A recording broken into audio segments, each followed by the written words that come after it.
Our story starts in a dimly lit cave crawling with the monsters that we love to hate. Goblins. Right now, they are celebrating the death of their chief. With the death of the leader comes the opportunity to take his weapon and other possessions. The big goblin lying on the floor must be the chief, and the little ones trying to loot his body are the mindless bastards. They can't even figure out who will take the wooden club. Two little goblins settled their argument over who gets to be the next chief in the only way they could.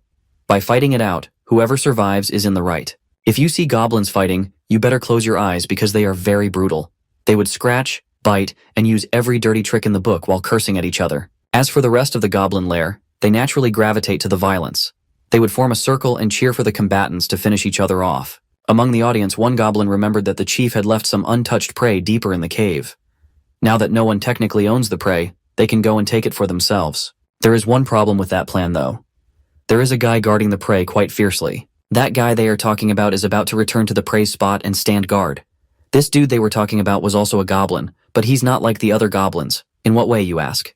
You'll see. As he walks to the prey, the rest of the goblin lair stares at him with revulsion and hatred. He's been widely known as the guardian of the prey, a disgusting creature that covers his body up like a human. Some of the goblins think that he's just keeping the prey for himself, so they all thought of the same thing. They just have to follow the guard until they reach the prey. But some of the more cautious goblins wanted to wait a bit longer, as some guys had already gone to scour the cave to find the prey right after the chief died. Those are tough goblins too. Once the fighting starts, the smarter and more cautious ones can swoop in. Of course, the outcast goblin heard everything that these bastards were saying and whispering behind his back. Then he heard screaming, and the desperate call for help from a woman coming from deep within the cave. It prompted the outcast to run as fast as he could. As he laid eyes upon the entrance of the chief's room, the pleading for help grew louder and louder. The outcast ran faster than he had ever run before and slid into the dark room. The prey was fighting for her life and dignity as goblins held her down to the ground. She doesn't want to give birth to goblin children. The bastard goblins and the prey noticed the arrival of the outcast at the same time. She started crying and begging for help even more desperately, as the hot breaths and grubby hands of the goblins touched her body. The outcast appealed to the goon goblins to let her go, to no avail. In this room, skeletal remains of all kinds of creatures have been scattered all over. The biggest goblin in the room stood up to the freak outcast, insisting that the prey was now his after the chief's death. If the freak disagrees with that and dares to take his prey, then he could just die in the hands of these goon goblins. 3 goons charged at him from the front. They were clumsy, but they had the numbers advantage. Dodging is the only feasible move. The outcast can't believe that these low-level goblins are giving him a hard time defending. They ineptly scratched and bit his skin, tearing up his cloak, but the outcast gritted his teeth and locked in. He can't just die here. He's only getting started. He needs to survive. His desperation led to goblin blood being spilled on the floor. Once the first goblin was felled, the other 2 were afflicted with fear of coming next. The outcast has brought out his roughly made dagger to take one down and scare the other 2. He raised the janky blade and threatened to kill them if they did not leave at once. These bastards only act tough when they feel secure that they can overwhelm an enemy. But in the face of real danger, they would 100% fold. That is what's happening right now. They were so cocky while declaring that the prey belonged to them, but the first sight of a weapon made them run for their pathetic lives. Mr. Outcast heaved a sigh of relief. His adrenaline was up to the roof. The girl came up to him to ask if he was okay, and to thank him for saving her once again. Unlike the other goblins, Mr. Outcast never laid a finger on her. He would even lay his life on the line to protect her again and again. She doesn't want him to die or be harmed in any way, as he's not like the other goblins. The girl says that, and it has always been that way. Mr. Outcast here was once a human too. He first awakened in the same miserable room where prey was stashed. He did not expect that instead of meeting God after being hit by a dump truck, he'd be transported to another world with a system instead. Although he has one of those OP systems, it has still not been fully activated. Other than being able to see some of his stats, it does not seem to have any other useful functions. However, he has not been idle these past few days. He has been talking with this woman Prey for quite some time now. And from the stories and facts she told him, Mr. Outcast has gained some semblance of understanding of this mystical world. Unlike the previous world he lived in, this realm created by God houses various powerful races, creatures, and monsters. Like majestic dragons and insidious demons, humans have carved out their place on this warring continent with their fierce strength. As for the goblin race that he reincarnated into, they are widely considered the weakest and filthiest monsters in the realm. The scum of scum. That's also reflected in his abysmally low stats. Even among the goblins in this cave, he would belong to the lowest percentile in raw power. Mr. Outcast's name is Lin Tian, a level 5 goblin with God's blessing. He has no class yet, and he has a horrible stat spread. He has the racial skill of Gene Devour. Equipped with the rough stone knife, his overall combat power is at 30 points. In the past few days, he learned that there is a surefire way to get stronger as a goblin, and that is to mate with girls. You see, goblins have the ability to get stronger through constant mating and reproduction, but their race is incapable of producing female offspring. So, to reproduce, they can only mate with other female creatures, leading them to a life of constant plundering and raiding. But Lin Tian used to be a human from the modern world. Doing such horrific things is deplorable to him.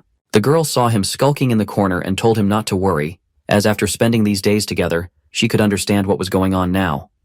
Lin Tian is different, and he does not want to live among these vile goblins. Just one look in his miserable eyes, and you could see that she hit the nail on the head with her assessment. She assured him that when the Night Order came to rescue her, she would tell the troops that Lin Tian had saved her.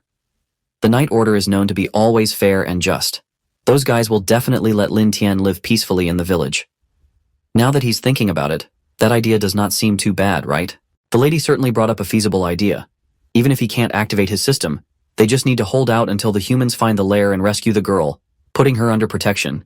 He can just survive first, and then slowly figure out how to activate the system and how it works. Before all that, it seemed like they would need to fight a few bastards, as the other goblins must have figured out where the prey stash was. Now that the goblins were coming back for more, Lin Tian hurriedly instructed the pink-haired lady to hide in their designated hiding spot. Hidden behind the rocks, she watched as Lin Tian brought out his rough stone knife. A desperate Gunner goblin was maniacally running away from humans while fervently looking for something to mate with. He wanted to get stronger so he wouldn't be killed. Fortunately, the desperate but straightforward movement was easy to predict, and Lin Tian swiftly slashed the Gunner goblin's throat open. At least now they know that some humans have entered the lair.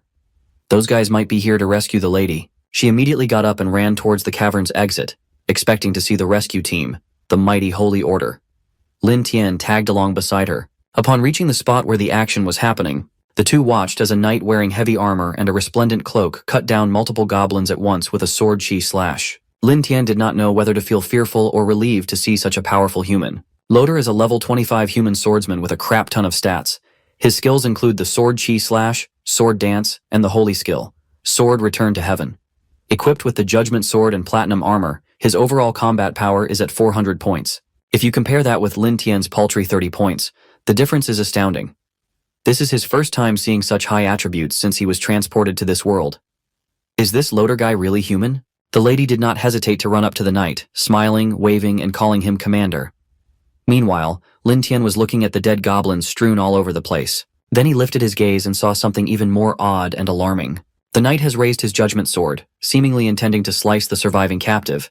The lady Lin Tian has been protecting for days now. The little outcast goblin almost took the slash as he used all the strength in his meager body to push the lady out of the sword's trajectory. They clumsily landed to the side. The pain of hitting the floor hard is preferable to being cut down in half, right? Lin Tian was confused and alarmed. These people are supposed to be here for a rescue operation, right? Why are they turning their blades to a fellow human? Maybe it's because the cave is too dark that they mistook the lady for a goblin too. Loader looked down on the victims that disgracefully dodged his attack. The lady tried to appeal to the commander, introducing herself as Kelya. The scum knight just told Kelya to shut her mouth. Of course, he already knew that it was her, but Loader assessed that she must have been defiled by the goblins already. She might even be carrying a little evil goblin spawn at this point. He thinks it's ridiculous for a filthy thing to expect mercy from a respected knight. He brazenly told the poor girl to repent for her sins to the great Holy Mother. Kelya felt scared and helpless as she tugged on the commander's cloak while pleading. She insisted that although she was captured, she was not defiled by the goblins. She pointed at Lin Tian and asserted that because this brave little goblin was protecting her, she was kept safe and away from the rest of the lair. Loader just scoffed at her explanation.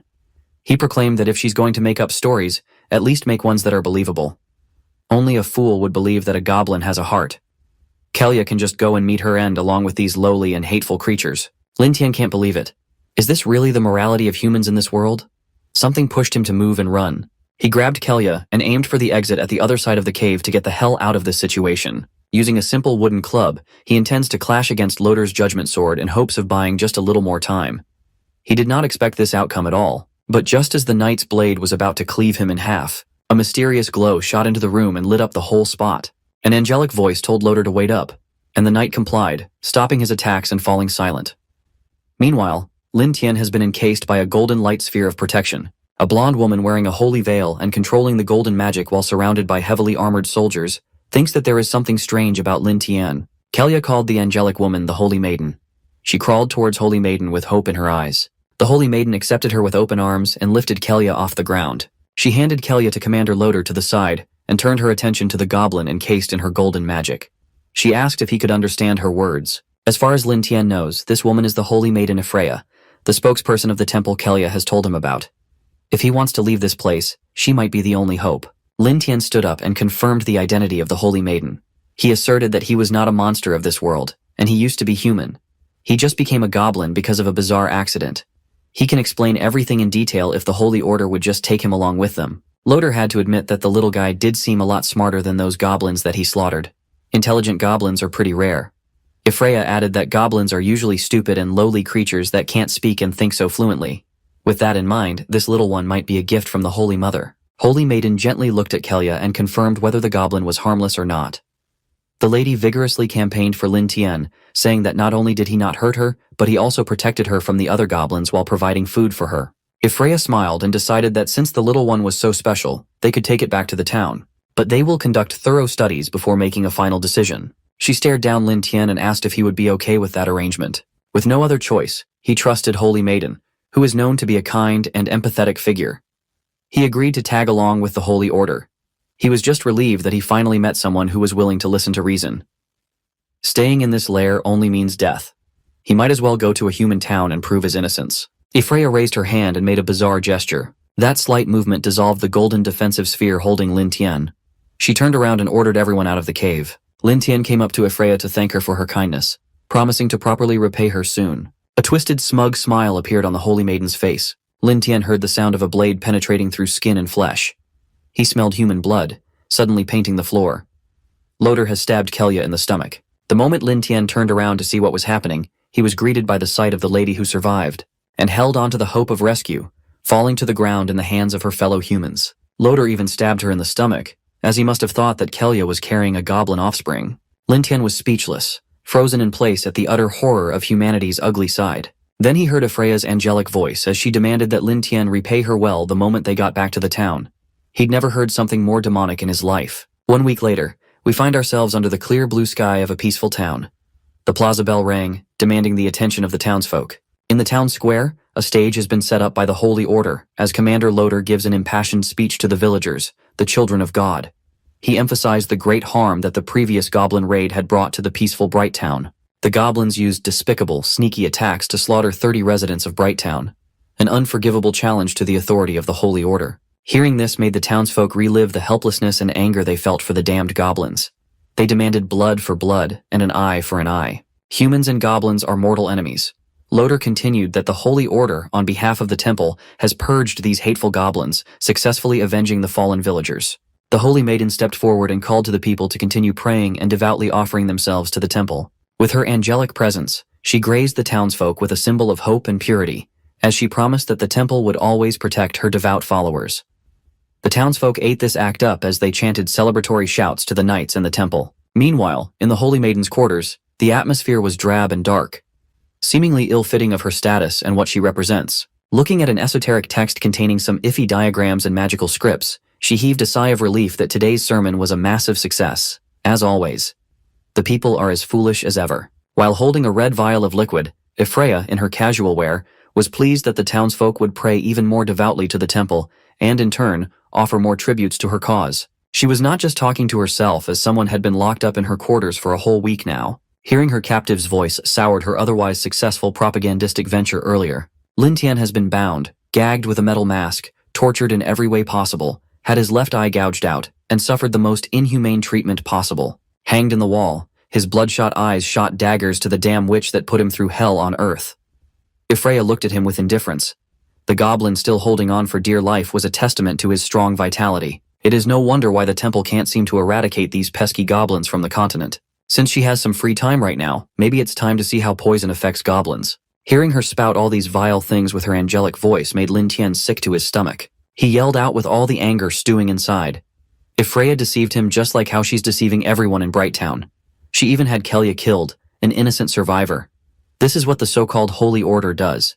This is their so-called human justice. Speaking out against the demonic Holy Maiden carries its consequences. This time, it's getting a wooden stick shoved deep into his mouth, causing Lin Tian to throw up blood. Freya finds it strange that a weak and trashy creature like Lin Tian, a lustful goblin, dares to question her brand of human justice. In her mind, this little guy bewitched Kelia. That lady speaking up for a measly goblin is a betrayal of humanity and the Holy Order. Her death was her final loyalty. Holy Maiden is already set in her belief that goblins are nothing more than vermin on this continent, a race of good-for-nothing creatures that only bring grief. For a Holy Maiden to speak to, one should already be considered a great favor. She thinks that Lin Tian shouldn't be full of hate but be more appreciative instead. He should just use his small and disgusting body to contribute to human and Holy Order experiments. Her hand glowed with a golden gleam. A magical circle appeared behind Lin Tian, and what followed was the unbearable pain of being burned by the spell. The magical fire burned his hatred and converted it to utter hopelessness. Lin Tian asked himself if this was it. Is he going to die such a miserable death so unwillingly? Maybe it was all his fault for being too foolish. He was reincarnated from a human to a low-level goblin and thoughtlessly held onto his human compassion while thinking that the Holy Order was righteous and kind. Lin Tian's weakness and naivety were his deadliest mistakes that led him to the Holy Maiden's torture dungeon. After being taken back to the human village of Bright Town, Loder and Freya took turns torturing and toying with him in every possible way. They never believed a word he said, no matter how much he pleaded. Ultimately, Lin Tian would not last long, being toyed to death by a sadistic witch and her depraved inclinations. His second death was excruciating. It was the worst way to go. If he could do it again, he vowed to never trust humans. If he could get a do-over, he would do it right. Lin Tian, the goblin, would grind their bones and drain their blood. He will make them suffer just as they pushed him to the brink of insanity. Well, that's only if he could live again. Lin Tian opened his bloodshot eyes in confusion. He looked left and right and felt life. How is he still alive after all those painfully twisted experiments? And where the hell is he? To answer his question, the system promptly appeared to tell him that the Goblin life simulation system had been activated. His final evaluation was that he died. Due to his foolishness, he forgot that he was a goblin, and that humans would never trust a goblin, nor would they pity one. He died in torment, and the pain of this week-long torture will be imprinted upon his soul. Suffering one of the worst fates for any transmigrator, he will be given a restart for a new life. So, this is the system, one that only activates upon death. If he's reading everything correctly, this means that he can be brought back to life, but it seems he will be reborn as the lowest creature once again, a common goblin. Just to make sure, he asked the system what his yes or no choice represents.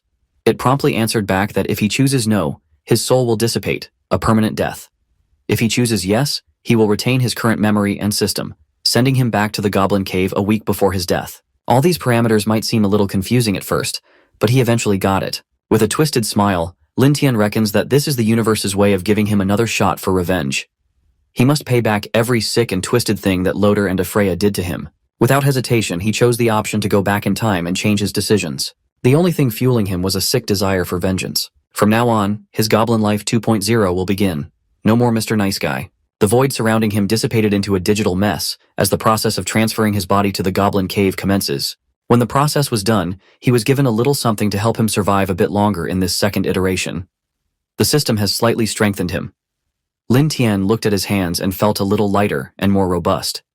The enhancement really was slight, as the system said, but it's a lot better than nothing. The system warned him that although he had been reborn, the danger was not over yet. By this time, the human Holy Order is about to reach its location. If he dies again, the system will not be able to revive him once more. It's just as Lin Tian expected. Right now, he has to think of ways to deal with the Holy Order's inevitable arrival. He can't let his guard down even a little bit. First, he asked the system what it could do.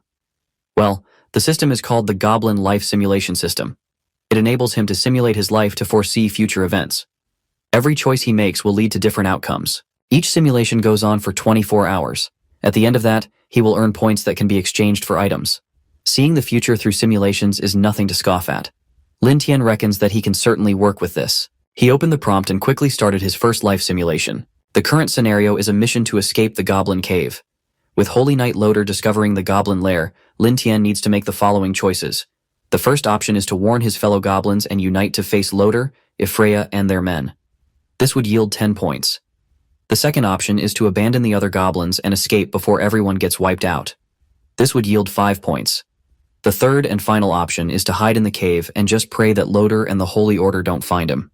That's a crisp 0 points added. Lin Tian took the time to carefully consider all the options. Although he was given 3 to choose from, Some options are hopeless. He knew that even if all the goblins in the cave united, they couldn't match Loader's monstrous power. Escaping is the only thing that can save him. But thanks to the system, he can simulate the first option, the one with the highest score.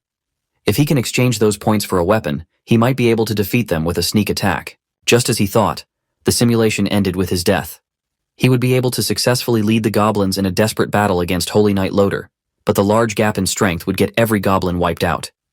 The system advised him to recognize his strengths before making a crucial decision. So, it's confirmed that relying on the goblins is not a feasible way to survive, but he still acquired 10 points from the simulation. Excited, he immediately opened the points exchange shop. He was greeted by the projection of multiple weapons to buy. Unfortunately, most of them were priced in the hundreds, or even multiple thousands. Lin Tian's measly 10 points in the bank are not nearly enough. At least he found a dagger that costs exactly 10 points. It was an elven lightweight swift blade. A small dagger crafted by elves, fragile but incredibly sharp. He immediately bought it and equipped the new blade. It raised his strength by 15 points and his speed by 10%. It really was exceptionally sharp, basically worlds apart from rough goblin weapons. If he could hit a vital spot, a one-hit kill could be possible. With that out of the way, Lin Tian has one more question for the system. He was sent back a week ago, but he can't see any trace of Kelia in the cave. Where did she go? The system explained that due to Lin Tian's rebirth, some timeline details have changed. In this timeline, Kelia was not captured in the Goblin raid, and she continues to live a happy life in Bright Town. Lin Tian was surprised to hear that the young lady was safe and sound. She did not have to endure the trauma of being captured by goblins and dying at the hands of her rescuers. A small smile crept up in Lin Tian's mouth. In some convoluted way, it looks like he fulfilled his promise to Kelia. In that case, he has no more concerns. There's no need to hold back against the Holy Order. But first, he must escape and survive. He found the narrowest passage out of the cave. The entrance outside is smaller, so the guards posted up should be relatively weaker. Lin Tian lurked around the cavern's opening and spotted 2 guards. They were talking about their disgust for goblins and how easy this job would be. He took his time while staying hidden, planning how he would tackle this problem. The guards were relieved to be assigned to the small entrance. Any goblins that run out would just be trash that can be crushed with one hammer swing. But they mustn't forget that Lord Loader ordered them to kill any girl who tries to escape in the chaos must be killed. They can't let any survivor reach the village. Hearing this made Lin Tian furious. This holy order and their holy rule would even kill innocent people of their own kind for no valid reason, let alone a goblin. He has no other choice but to fight his way out of these guards. So, he devised a plan and pinched his nose together to make his voice pitch higher. Then, he acted as if she was a girl from Bright Town, frantically pleading to be saved from the grasp of goblins. The guards were pleased that they were finally getting some action. All they have to do is kill this straggler, and Lord Loader will reward them. They slowly approached the cavern opening with a hidden blade. With a fake bright smile, the guard called to the fake survivor to come out and not to be afraid now that the knights were here. He did not even get to finish his deceitful spill before his blood was splattered all over the cave walls. Lin Tian came out with the eyes of a cold-blooded killer. His new blade was baptized by the blood of his first kill. Let the human slaughter begin. The second guard stared at his frozen comrade in bewilderment, who was shaking for some reason. With words of confusion as to why he was taking so long to kill some weak goblin, he headed towards him. He couldn't even imagine that something could go wrong in such an obvious situation. In his opinion, they were the hunters, and the goblin was the victim. However, Lin Tian didn't think so. From the moment the humans decided to betray his trust, they had switched roles. He only had one goal now, to become stronger and take revenge. Throwing himself at the guard who didn't realize what was happening, he sent him flying. Due to the effect of surprise, he couldn't react in time and lost his balance. Now he was nothing more than an easy target for our hero. Already in the next moment, his sword reached the enemy and left a large wound on the body of the warrior. The guy could not believe that some goblin could defeat him so easily. However, his thoughts were interrupted by a sharp pain that prevented him from thinking clearly. He couldn't stand on his feet and fell to the ground with a painful cry. Raising his frightened eyes, the guard looked at the goblin he and his friend had wanted to kill a few minutes ago. But now the situation was completely different. He had a feeling that the goblin in front of him was a demon, and he was partially right. Hoping that the goblin would somehow miraculously understand him, the man began to beg him not to kill him. Right now, it was the only thing he could do. He showed Lin Tian a medallion depicting a woman and a child, and said that he had a wife and daughter waiting for his return. It was quite ironic for our hero to watch the man who had not hesitated to try to kill him a few minutes ago, now asking for mercy under such a cover. The knight continued to justify himself, saying that he only did it because he was following the orders of a holy order. He promised that if our hero let him go, he would bring him a bag of gold coins and a human girl. The guard tried his best to convince Lin Tian, not even realizing how much he didn't care about anything he said right now. In his short life in this cursed world, our hero had managed to become completely disillusioned with humans. The order guard thought he could fool him with his promises and smile, but Lin Tian could clearly see the knife behind his back. Unfortunately for the guard, he never realized it. Seeing our hero as nothing more than a mindless goblin, he pulled out the knife and lunged at him with a snide laugh. The very next instant, blood splashed out, however, it did not belong to Lin Tian. Among the two of them, the only one who was brainless, and now headless as well, was the guard. The broken medallion and the dagger he never had time to use were left lying on the ground. It was finally over. After this fight, Lin Tian was even more convinced that he shouldn't trust anyone, especially humans. Suddenly, some noise and a bright light came from deep within the forest, which could only mean that Saint Maiden and Loader were already close by. Right now, he was far from being in a condition to oppose them. He needed some time to become stronger. After taking a shirt from one of the guards, our hero Lin Tian set off. He promised that he would meet Loader and Ephraia again, and then they would pay for all the pain he had experienced because of them. Ephraia and Loader came to the place where the two dead guards were lying. After seeing that they were dead, Loader wondered what had happened here. Normally, 2 guards could easily stop even 24 goblins, but this case was out of line. If there was a creature capable of defeating 2 armed warriors, it was most likely a mutant goblin. They were the ones who most often caused problems for the Holy Order. Letting such a creature escape would mean more trouble in the future. Loader and Ephraia knew this. Loader kicked the corpse of the guard, who in his opinion was just a useless piece of trash, unable to handle even a mutated goblin. Ephraia, on the other hand, was incredibly excited and agitated at the mention of the mutated goblin. Her unhealthy tendencies were making themselves known, and the memories of the days when she had fun with the mutated intelligent goblin added to her excitement. She was eager to get her hands on such an interesting toy again and have fun with it. As evening fell, Lin Tian was able to get far enough away to surely be out of Ephraia and Loader's reach. After a long and tiring journey, he decided to take a little break and regain his strength. His primary goal was revenge. He was going to do to the Order what they had done to him. Goblins could improve their characteristics by mating and devouring. By improving their own characteristics and producing offspring, they could raise a stronger next generation and expand their power. By putting this plan into action and becoming stronger, Lin Tian planned to make every human in this world live in fear of death, and every woman moan and howl at his feet. Suddenly, his thoughts were interrupted by some rustling that came from the bushes behind him. Lin Tian was immediately alarmed, as he didn't rule out the possibility that the Holy Order had continued to search for him. Therefore, as soon as he saw the clothed silhouette, he immediately rushed to attack without a second thought. Attacking the enemy first and taking them by surprise was always a good idea. His tactic worked. The stranger was indeed shocked by his sudden appearance. He was so frightened that he stumbled and began to fall to the ground. However, Lin Tian was still wrong about something. The stranger in front of him was a goblin, and judging from his behavior, he didn't mean him any harm. Our hero was quite surprised by this turn of events, but he immediately put his thoughts in order and became wary. Because of the betrayal he had experienced, he no longer intended to trust anyone so easily. In the next moment, however, the picture he saw before him made all his wariness disappear, replaced by astonishment. In front of him, a beautiful goblin girl was lying on the ground, looking at him with frightened eyes. Lin Tian was surprised, as he had heard that goblins could only be male. But the innocent creature in front of him was clearly a girl. After recovering a bit, the goblin girl began to frightenedly ask Lin Tian not to hurt her, as she had just come here to fetch water. The fact that the goblin girl could speak in full and clear sentences surprised our hero even more. However, when he checked her status window, everything made sense. According to the information provided by the system, the girl was a level 3 goblin. Her profession stated that she was a god messenger, which explained her unusualness. From the skills she had devouring and exuberant growth.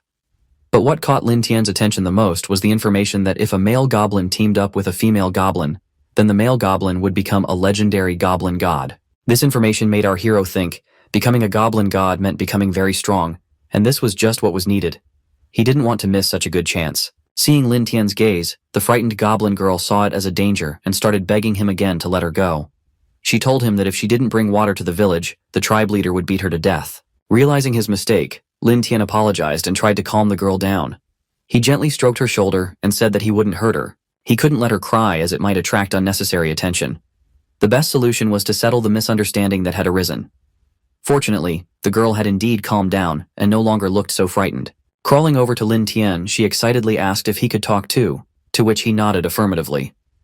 By nature, goblins couldn't talk properly, so it was very difficult for the girl to communicate with her tribesmen. The girl was very surprised by Lin Tian's kindness and care, as in the tribe, the other goblins only beat and scolded her. She liked being around him so much that she offered him to return with her to the tribe.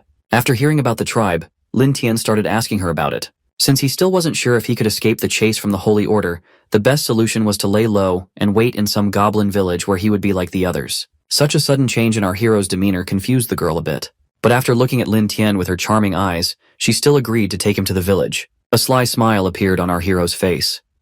He had long thought about where he could find his subordinates. Fortunately, the opportunity presented itself. As soon as they arrived in the village, armed goblins came out of the tents. They immediately surrounded the uninvited guest. Like all goblins, they were surprised that Lin Tian was wearing clothes just like humans. To them, something like this was new to them, and they had never seen such a strange goblin before. At the same time, our hero was assessing their numbers and was pleased that he had come across such a large village. Now he could begin to gain their trust. And he began by asking permission to join their village and meet the boss. The goblins did not like such requests at all, some strange guy coming to their house and demanding something more. Instead, they were going to catch this insolent guy, beat him up, and then bring him to the boss. Suddenly they were interrupted by a goblin girl who asked them to wait and not to attack the important guest until he meets the boss. This move should have delayed the fight for a while, but all plans were spoiled by the boss himself, who heard the noise and came out to see what was going on. All the other goblins immediately quieted down at the approach of the boss, and our hero tensed up. The boss was clearly not in the mood to be woken up. Lin Tian was tense for a reason. The boss had reached level 25 and was equipped with some pretty good weapons combined with an impressive set of skills. Our hero was surprised that this village had such a strong boss. And the unfortunate thing is that he will need to defeat the boss to take his place and get his gang of goblins to speed up his own progression. Entering the foreign goblin lair, the chief asked the goblin girl what the deal was with the outsider, and she explained that he had brought Lin Tian in because he had nowhere to go. That explanation seemed satisfactory to the chief, but not for good reasons. He immediately handed the order to kill the outsider freak and eat his meat. The tribe celebrated in a frenzy. Pulling out his knife, Lin Tian had to think fast for a way out. The only feasible idea that struck him was to offer his services to create new weapons for the tribe that would make them stronger. Hearing such an interesting proposition blunted the chief's bloodlust, ordering his goblins to wait up. This goblin priest started making his way closer to Lin Tian, seemingly scanning him from head to toe. Since the young orc does not have the distinct smell of a liar, the chief asked what kind of weapons he could offer. Hours upon hours of watching blacksmithing shows in the previous world have led him here. As long as there are iron ores, he'd be able to make simple tools and better weapons given some time. Given that the chief can speak in the human language, it's safe to assume that higher-level monsters possess higher levels of intelligence. Lin Tian put forth an idea that gaining iron tools would equip the tribe with the tools to stop fearing humans. The proposal was too tempting, so the chief gave in and gave Lin Tian 3 days to find ores and produce results in exchange for his life. The chief even bundled up the goblin girl's life alongside Lin Tian if he failed to do this job. As soon as the leader retreated to his quarters, the rest of the tribe followed suit. One thing's for sure is that the old chief is a ruthless bastard who'd kill his own kind in cold blood. Confronting him head-on is out of the question. He'll have to make iron tools to buy time while covertly getting stronger. That night, a scout party was released to the barren woods, guided by the moonlight. The group, including the goblin girl, has been walking all day and all night, so it's naturally exhausting. But when she showed even a tiny sign of fatigue, the rest of the goblins would quickly gang up against her to berate and beat her down. They treat her like a punching bag, seeing her as lesser than the average male goblins. This disgusting display of behavior earned the leading goblin a head injury after getting rocked by a rock through the back of his head. Lin Tian clarified that he brought these bastards along to help find iron and not to fight senselessly. He briefed them about the ore's appearance before heading out. If the search party wants to stay alive, each one needs to find one piece of ore in the valley ahead. Failure to comply and hit the quota would, of course, be punishable by death. Hearing Lin Tian say that while holding an iron knife made the goblins tremble in fright. A fire has been lit under their asses, scrambling in every direction in hopes of finding an ore unless they want to get clapped by the chief. Deep in thought, Lin Tian admitted that what he's trying to do is just temporary. He'd get killed in just a matter of time once he outlived his usefulness. But there's an obvious recourse through this. The system was practically telling him to mate with the goblin girl to attain the legendary goblin god status. So Lin Tian approached the crying bullied lady, gently telling her to stop crying. He even kneeled right next to her so she could hear what he was saying a lot clearer. Lin Tian proposed that they stay together. If she's under his wing, no one would mess with her. She will be protected, she'll get meat to eat, a warm place to stay, and some much-needed peace. He assured her that he was a man of his word. But they're too weak at the moment. To avoid being bullied, they both need strength. Hearing the possibility of getting stronger, the goblin girl's eyes glimmered with hope as she blushed. Without mincing his words, Lin Tian asked the lady if she would be willing to bear his children for the sake of power. Her timid response to that was par for the course. She had never been part of any kind of mating ritual before. But if it's the kind and good-hearted Lin Tian, she wants to explore a little bit more. She did not get another word as a response. She got a deep and mind-melting kiss instead. After the initial shock was gone, she was able to enjoy the passionate kiss more comfortably. Lin Tian slowly guided her body under his, laying her down on the cold ground while holding hands. Already having trouble breathing from the arousal, she pushed for Lin Tian to go ahead and give her his babies so they could get stronger. The first time it entered, the system pinged that the host would have a total of 7 children in this conception. Due to the talent limit, Lin Tian only gained 9 attacks, 100 HP, and 10 defense. When Lin Tian was done, he was drenched in sweat, his body exposed to the elements. The little goblin has reached level 7, gaining the title of Defiler. His overall combat strength jumped to 65. Not only did his level increase, but his form also improved with leaps and bounds. Right now, he'd have a much higher chance of winning against that goblin priest chief. Picking his human clothes back up, Lin Tian draped them over the goblin girl's naked body. From now on, it will be his responsibility to protect her life.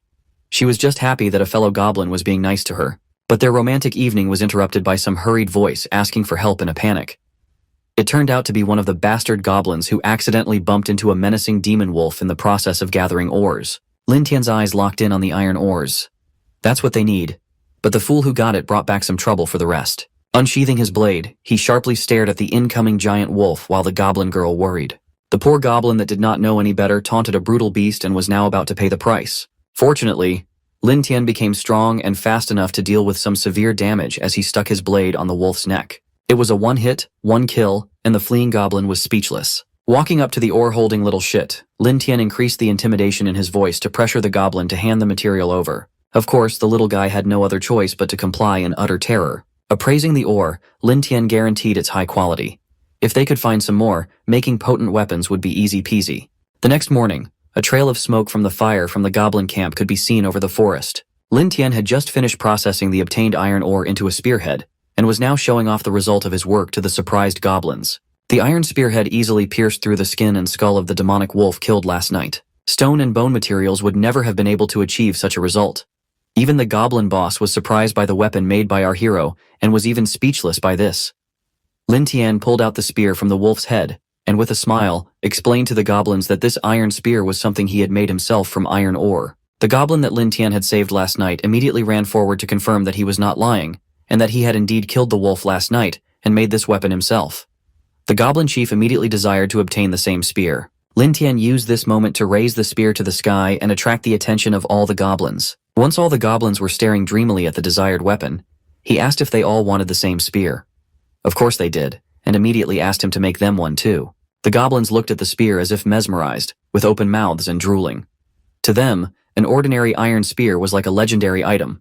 But the way Lin Tian attracted the attention and respect of the goblin tribe did not please the goblin priest, who was now darker than a storm cloud. In the treacherous mind of the goblin boss, a cunning idea was immediately born to use our hero and then get rid of him as a growing threat to his authority. He quickly returned all the attention to himself, and in front of the whole tribe recognized that Lin Tian can make iron weapons, and seems not to be lying. But that doesn't mean anything yet. If our hero wants to stay, he has to make 50 spears in 2 days. And that's not easy. If he doesn't, he'll become meat for the tribe. Even the ordinary goblins were surprised by such harshness of their boss, who has somehow become as bad and treacherous as humans. Even so, they were ready to help Lin Tian fulfill the chieftain's demand. Lin Tian looked at the departing chieftain and couldn't help but smile as everything was going according to his plan.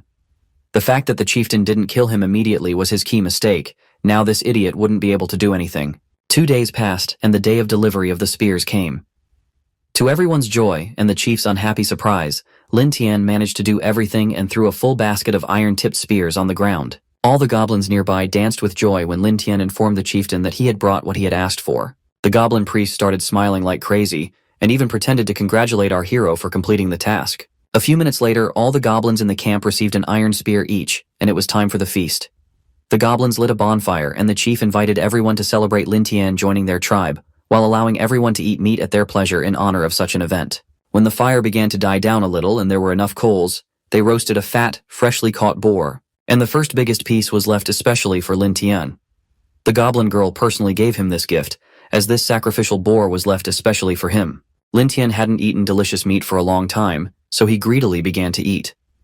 But after the first bite, he realized that it was a trap. The meat was poisoned. He fell to the ground and tried to spit the meat out, but it was too late. The stupid goblin girl had unknowingly served him poisoned food, and now she was panicking and asking what had happened to him. Just at that moment, the one who set it all up appeared. It was the goblin priest, of course. He immediately began to mock the stupidity of our hero, who, in his opinion, thought himself smart and strong enough to challenge the authority of the chief and seize power in the tribe. But the boss of the goblins warned him that nothing will work out, and on this path, only death awaits him. And as punishment for his insolence, Lin Tian will lose the things he values so much, like that ugly goblin girl he cared so much about. She will be the first to pay for her betrayal. With his sharp claw, he defiantly bled her, hinting at what he was going to do after taking the knife away from Lin Tian. The goblin leader would have continued his taunts, but suddenly blood spurted out in all directions, and the goblin girl's face darkened from the unreality of what was happening. Would she really die just like that? But the blood was not hers, and the free-flying hand of the goblin chief was proof of that. The goblin boss did not have time to put his threats into action and only wasted time with empty threats, giving Lin Tian time to recover from the poison, or rather stop pretending. Now the goblin chief held his pathetic stump of an arm and through the pain couldn't understand how this could have happened. Lin Tian only laughed off the old bastard in response. The real fool here was only him. In fact, thanks to the system, our hero knew that the chieftain would try to poison him. He was just acting to let him off his guard. The spectacle was perfect. The goblin chief lowered his head and remained silent. Not a single muscle moved, and it seemed that he was thinking about surrendering. But that was a deceptive impression. Then he quickly activated one of his priest spells and turned his bone armor into a weapon, with which he launched one last desperate attack on our hero. However, after increasing his strength level thanks to the goblin girl, it was very easy for Lin Tian to dodge. The unbalanced chieftain was in a very vulnerable position, and Lin Tian didn't miss the chance to take advantage of it. Gathering his strength, he delivered a powerful slashing strike straight at the neck of the former chief. His head rolled across the clearing.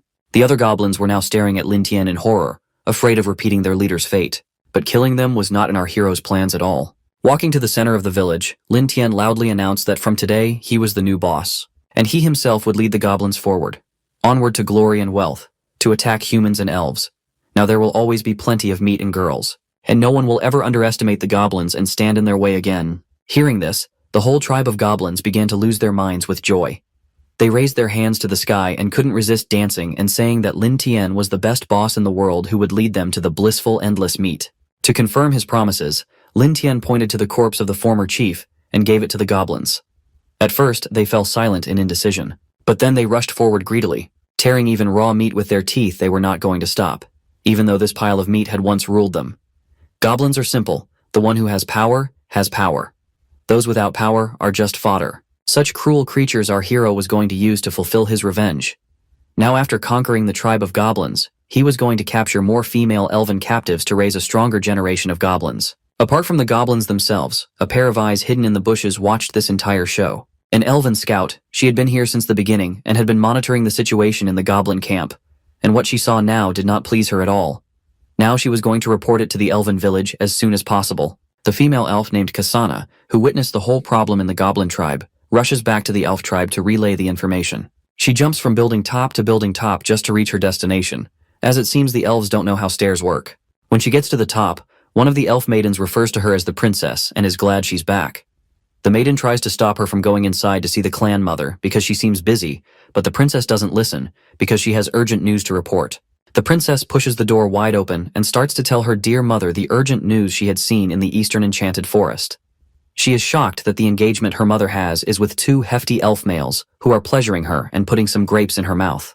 Kasana stops in her tracks because she hadn't realized she'd find the clan mother in such a position and quickly apologizes for intruding and turns back to go. She wishes she had listened to the maiden from earlier. The clan mother stops her and tells her to share her message because it must be urgent since she rushed to see her.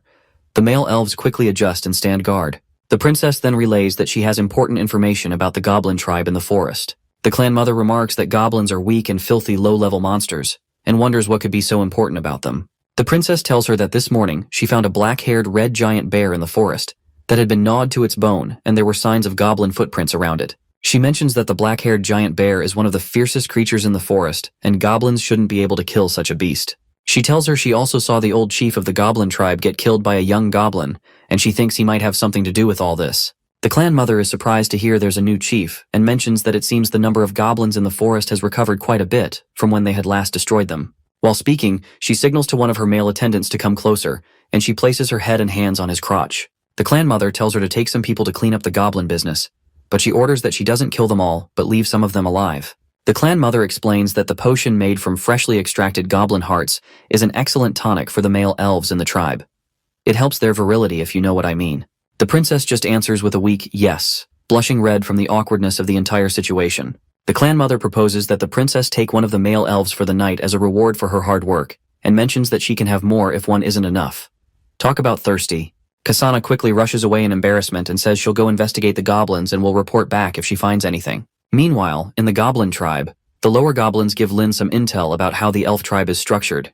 They tell him that the enchanted forest has about 30 elf tree houses that are all very tall. Our guy tells the goblin who has spiky hair, as if he doubles as a rock metal band member, that he's going to give him 2 female elves as a reward for getting this intel when they capture the elf tribe. He later orders the goblin to tell the others to sharpen their weapons in preparation. Our spikehead goblin's face lights up with excitement as he conceives the thought of having 2 female elves all to himself.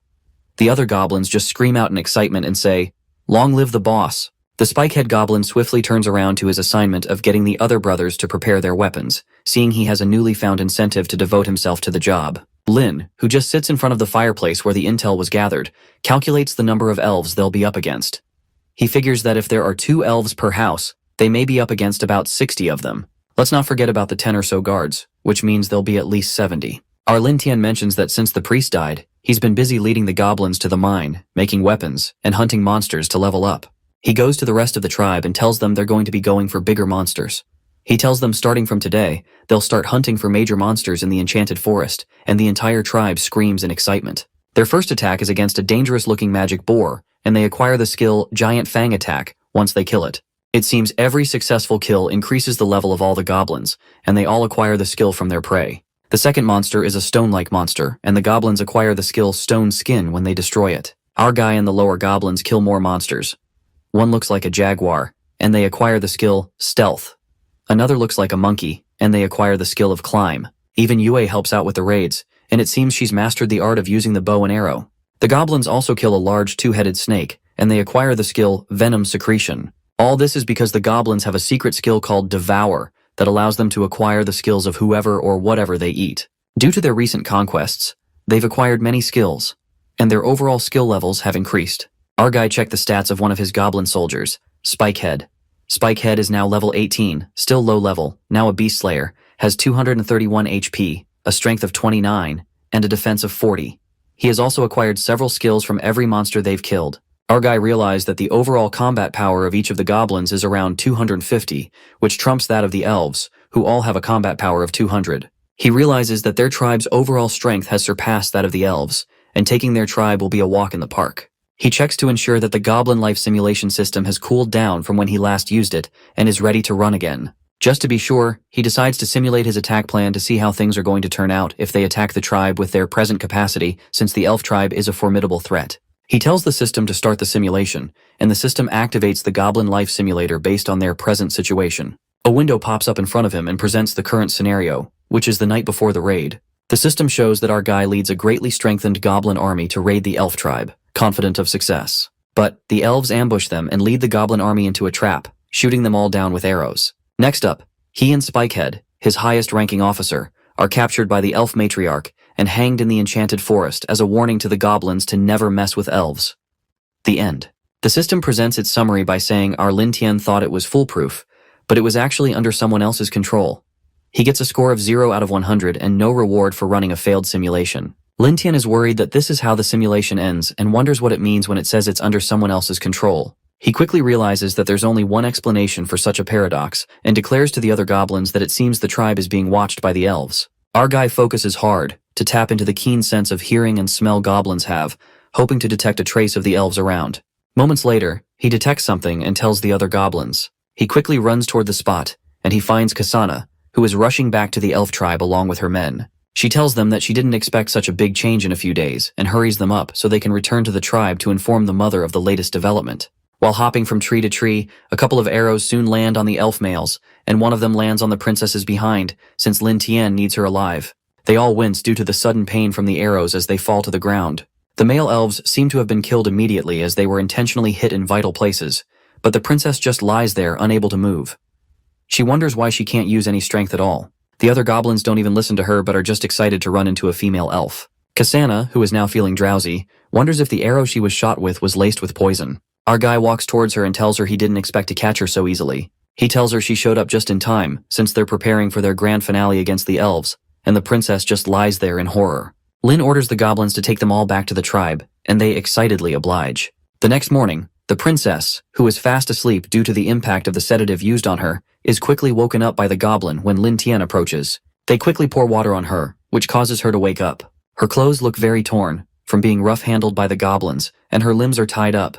Our guy grabs her by the head and lifts her so he can talk to her. Spikehead excitedly tells him that he ensured no one touched her, and he's reserved the female elf just for him. Lin Tian just expressionlessly stares at the princess and figures out that the body fluids of goblins seem to have a special paralyzing and stimulating effect on female creatures. This may be why the clan mother keeps harvesting them for tonic. Our guy believes this gives them a tactical advantage against winning the matriarchal elves.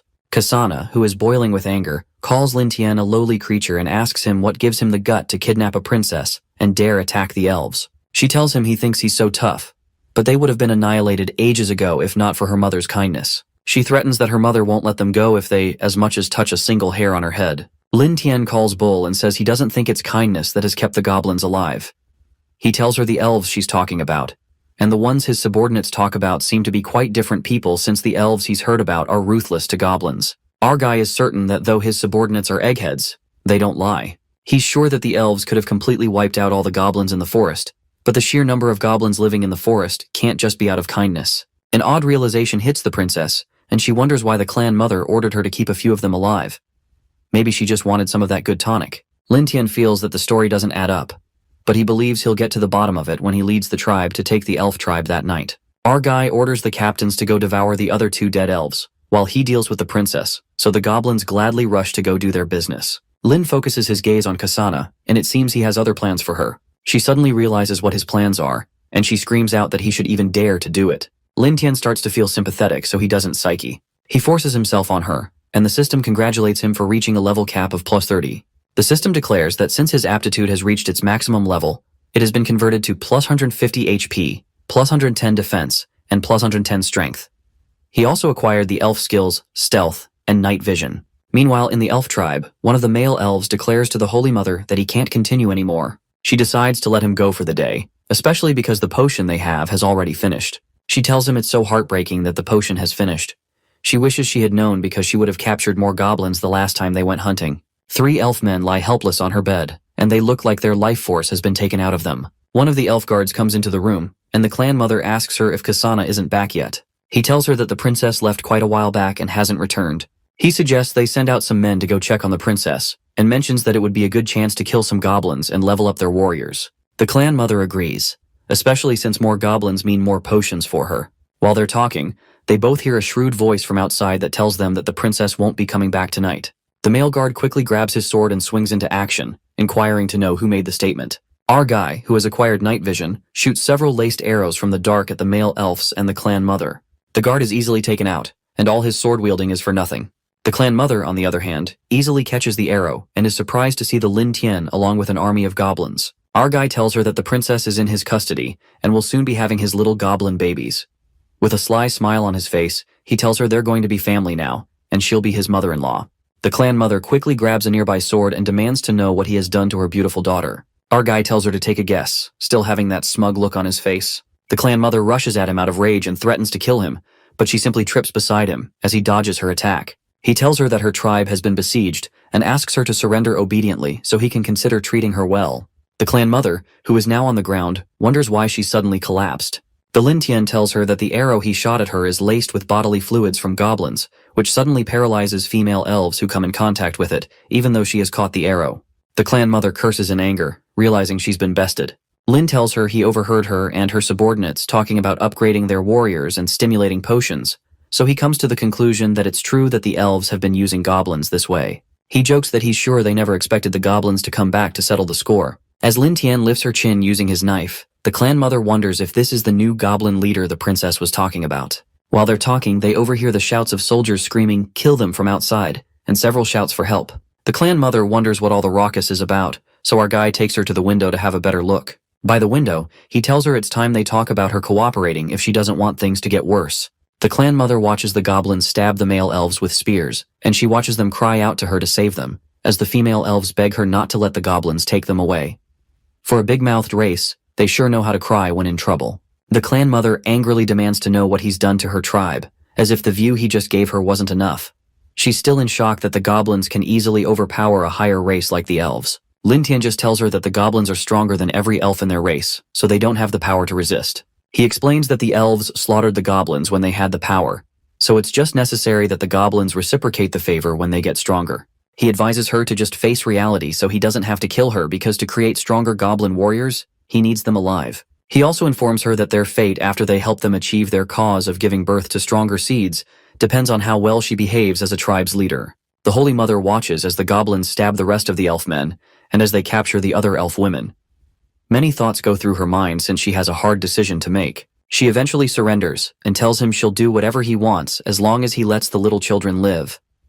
She spells out that she's willing to bring her women to follow them and give birth to their children. Back in the enchanted forest, the princess screams out in pain when she realizes the Holy Mother has also been kidnapped. In tears, she asks the Holy Mother what they will do in the future. The Holy Mother apologizes for all that has happened and mentions that she underestimated the goblins and didn't expect them to attain strength greater than that of the elves. She tells the princess that all that's left of their clan are unarmed women and helpless children to preserve their bloodline. The clan mother confesses that their only way out now is to mate with the goblins so they keep them alive.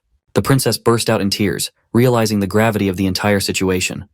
One day, they're in their tribe, eating grapes and fighting over elf men.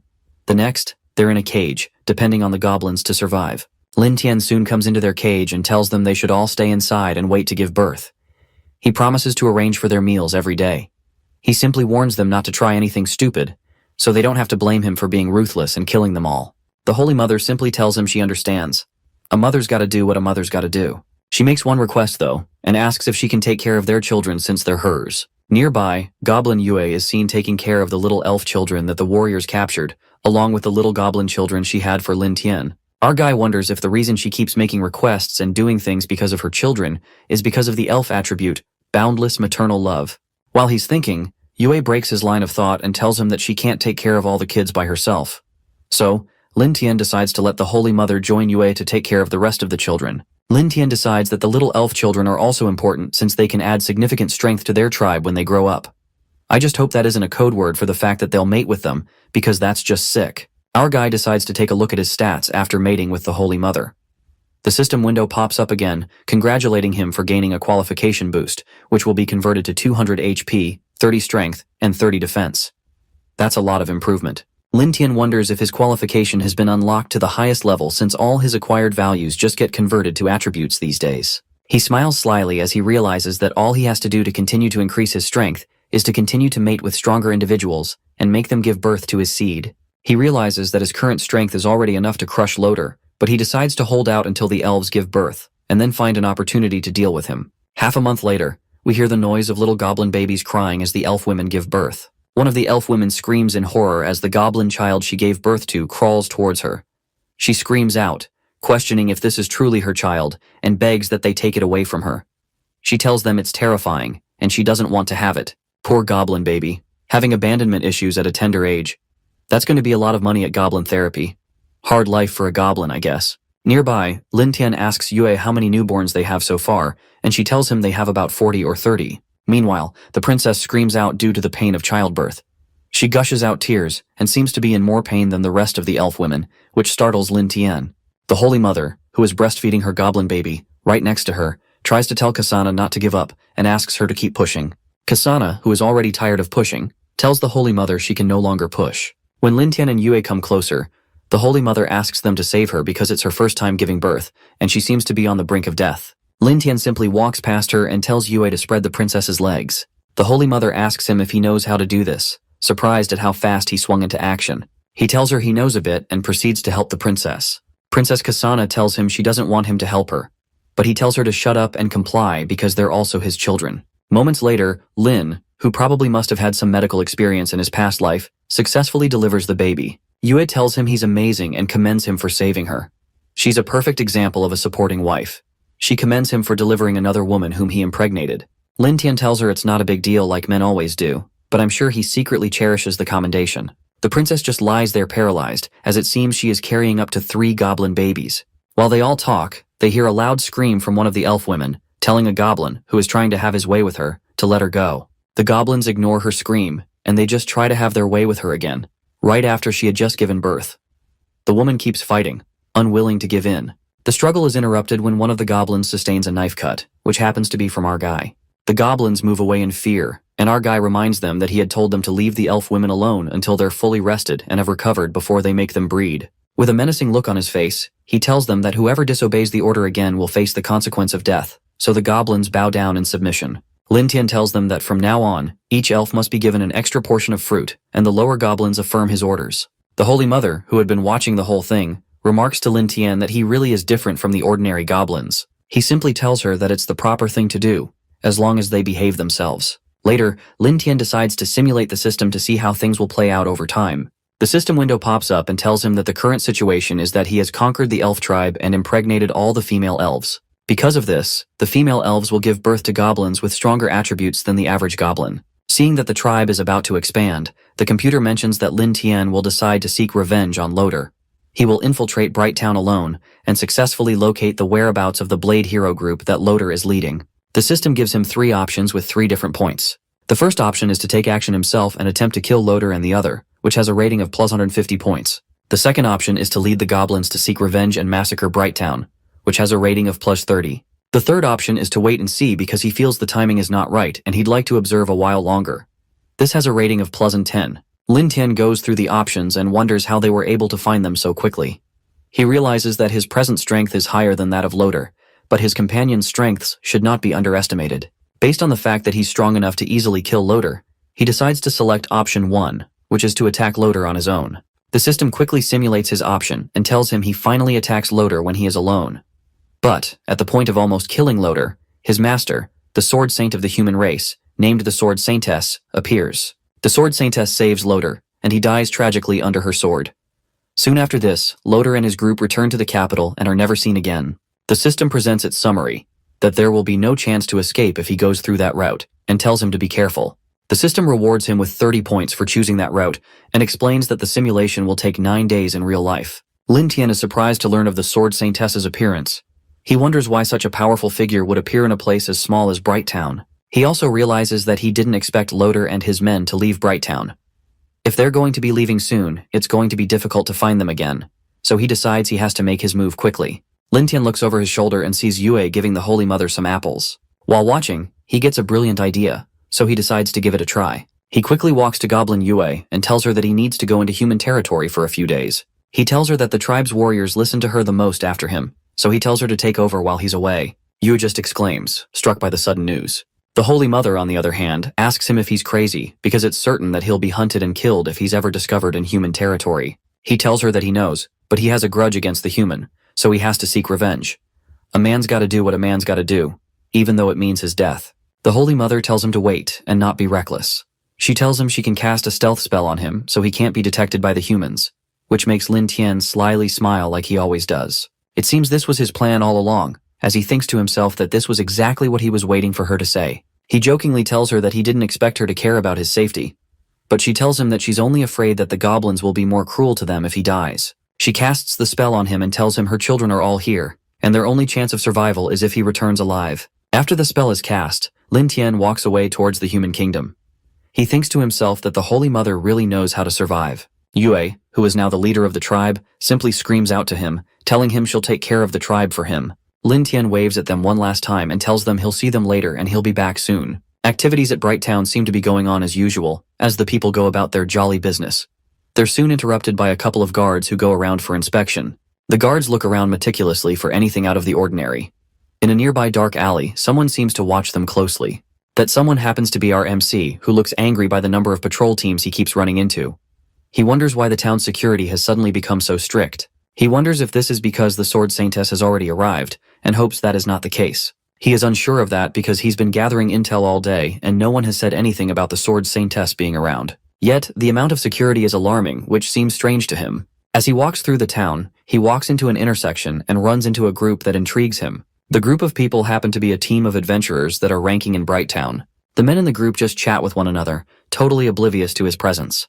The teams present seem to be the Blade Hero team, which has the Platinum rank, the Boshi Hero team with the Silver rank, the Savior Hero team, also with a Silver rank in 3rd place, the Windstorm Hero team with a Bronze rank in 4th place, the Flame Hero team with a Bronze rank in 5th place, and lastly the Alchemy Hero team with a Bronze rank in 6th place. He wonders how the leader of the Blade Hero team, Loader, is ranking 1st, and wonders if he's improved again from the last time he saw him. Lin Tian quickly hurries onwards to find more clues, because as things are going, it seems his revenge plan might fail. At a nearby tavern in the city, the men enjoy themselves and drink to their hearts' close by content. MC, who is passing by, overhears a voice that seems quite familiar to him. With a sly grin, he counts himself lucky to have run into Loader, his enemy, at this place of all places. As he opens the door, he finds Loader there chugging a large cup of rum in the midst of all his teammates from the Blade Hero team. At the table, one of the team members drunkenly tells the entire group how he was almost killed by a 4-armed ape a while ago, but thankfully he was saved by Freya and Captain Loader just in the nick of time. Freya, who sits close by, simply passes along the compliment, declaring that Captain Loader is truly amazing because she couldn't have killed the 4-armed ape alone. I wonder how massive Loader's ego is that he needs everyone at the table to massage it. A member of the Boshi team, who sits nearby, makes fun of the Blade Hero team for bragging about something as small as a 4-armed ape. The guy who is sharing his testimony asks him what it is to him and tells him to get lost. The guy from the Boshi team starts to roll his sleeves, threatening his opponent not to think he won't whoop his ass because he's part of the Blade Hero team. The man who is sharing his testimony tells him to bring it on because he's not afraid. Loader just sits there, chugging another cup of rum as both men flaunt biceps at each other. Freya and the other team members, as well as the patrons of the tavern, just watch the men carefully to see what will happen.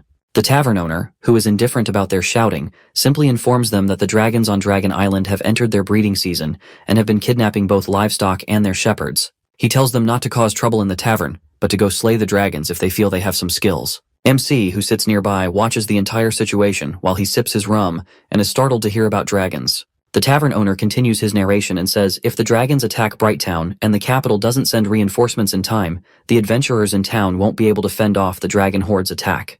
He confesses that Brighttown is about to face darkness. The adventurers who are enjoying their rum all turn to listen to him, worried about the information he just passed. Captain Loader, who has been silent since, tells everyone that it's just a few dragons and there's nothing to be afraid of. With a grin on his face, he tells them there's no need to hide the information he's been keeping, so he informs them that the Sword Saintess is already on her way here, which intrigues the crowd. He explains that the Sword Saintess is his master, and once she arrives, they'll join forces to slay the dragons, and there'll be no need for the capital to send reinforcements. The men all light up in bewilderment, surprised that Loader was able to summon the legendary Sword Saintess. Some of them think it's not likely, and he's just boasting. But another group believes that the arrival of the Sword Saintess is good news, because they don't have to be afraid of fighting against the dragons. One guy even says that if they succeed in their mission, Loader will become the hero of Brighttown. The captain, who now stands to make a public address, announces that he'll treat all of them to drinks as a way to celebrate the arrival of the Sword Saintess and the success of slaying the dragons in advance. He drops a small bag of coins to cover the bills to show he's serious, and the men start to furiously drink in excitement. Meanwhile, MC, who overhears the whole thing, stands up and quickly pays for his drink. He reasons to himself that he must seize this opportunity of having the dragons attack the town. Loader, who is facing his direction, is alerted by his quick exit. As Lin Tian reaches the door, Loader calls out to him and asks why he doesn't stay to have a few drinks with them. Lin Tian just looks over his shoulder and replies with a stern, "No." He tells Loader that there will be more opportunities in the future, with that sly grin on his face and that sneaky look in his eyes. The captain, along with another member of his team, who seems offended by MC's reply, watches him leave. Captain thinks his reply is strange, but he lets him leave without a confrontation. Shortly after, the town sets up a banner to welcome and celebrate the Sword Saintess's arrival to Brighttown. There are sparks in the air, and all the citizens are happy. Meanwhile, the captain goes into the temple to speak with the Sword Saintess.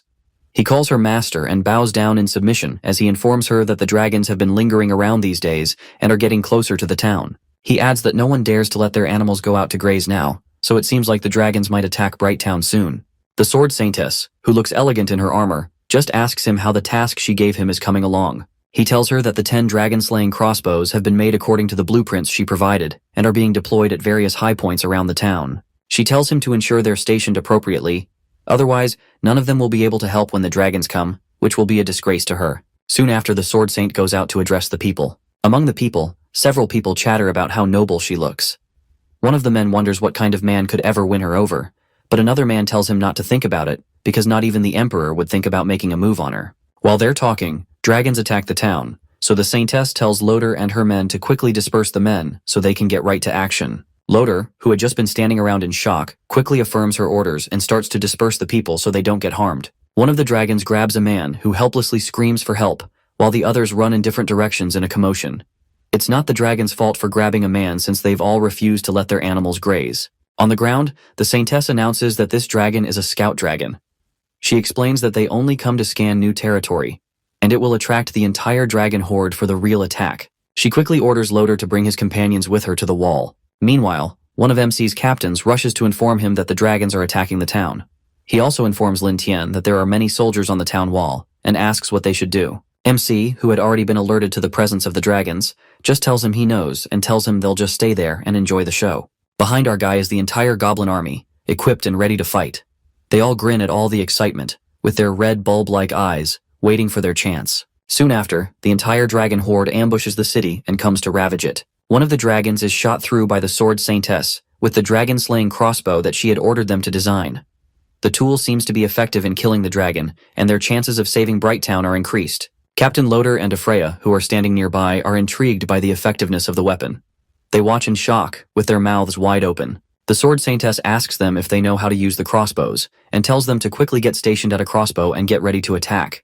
The captain quickly affirms her orders and prepares to dispatch. Across the top of the wall, several men work tirelessly to load each crossbow in preparation for their next attack. After loading up, the sword Saintess gives another loud order to fire, and all the men simultaneously fire their loads. The arrows pierce several of the dragons, and they fall to the ground like a pack of cards after sustaining terrible injuries. Some of the dragons dodge the attacks, hell-bent on knowing how people from Brighttown taste. Some of the men stationed at the crossbow are excited about how effective the weapon is. They call it amazing, and it looks like they're going to win this fight. While they talk, their attention is drawn quickly to a sudden change in the outlook of the sky. When they look closely, they realize that some big, strange figure is coming out of the sky. Suddenly, the men grab their heads due to the sudden tinge of pain that hits them. The new assailant seems to have some magical powers that disorient each soldier. The captain suddenly recognizes their new assailant, and signals to the sword Saintess that they're up against the purple golden dragon mother. The dragon mother flies towards the wall, with several streaks of purple lightning following her. She makes a roar to assert her dominance, and the men look like ants in her presence, due to her sheer size. The men cower in fear and almost abandon their bows due to the ugly sight of the purple golden dragon mother. One of the men tells the others to quickly prepare to shoot, but his friend replies that she's way bigger than the other dragons, and the dragon-slaying crossbows can't possibly hurt her. While they deliberate on what to do, the dragon mother locks her gaze on the men standing right in front of her with their dragon-slaying crossbows. She suddenly creates a pool of fire in her mouth and shoots it toward the top of the wall. The impact of the hit makes the men run for cover, as it seems the wall is going to collapse. Nearby, they all hear the sword Saintess announce that there's no need to panic.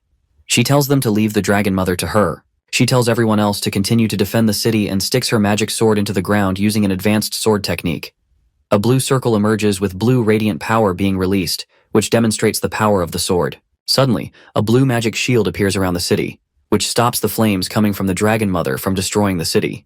The dragon mother soon stops shooting fire at the town once she realizes that her attack is being warded off by the shield. On a nearby mountain, Lin Tian and the rest of the goblin army watch the fight from afar. Our guy thinks to himself that he didn't expect the shield to hold off the dragon mother's attacks. He runs an appraisal of their strengths and decides that it's also expected. Because although the dragon mother has abnormal strength, the sword Saintess is something else. The dragon mother has a level of 79, health of 4100, strength of 510, defense of 580, and an overall power of 2900. The sword Saintess, on the other hand, is the real monster here. She's at level 80, has a health of 1700, strength of 690, defense of 700, and an overall power of 4000. As he watches the sword Saintess leap toward the dragon mother to deliver several attacks, Lin Tian surmises that the sword Saintess's strength is just too abnormal. Our guy thanks his stars that he's not in this fight because that would be a big problem. It's funny that just a while ago our guy was quibbling over an attack power of 200 and above when attacking the elves.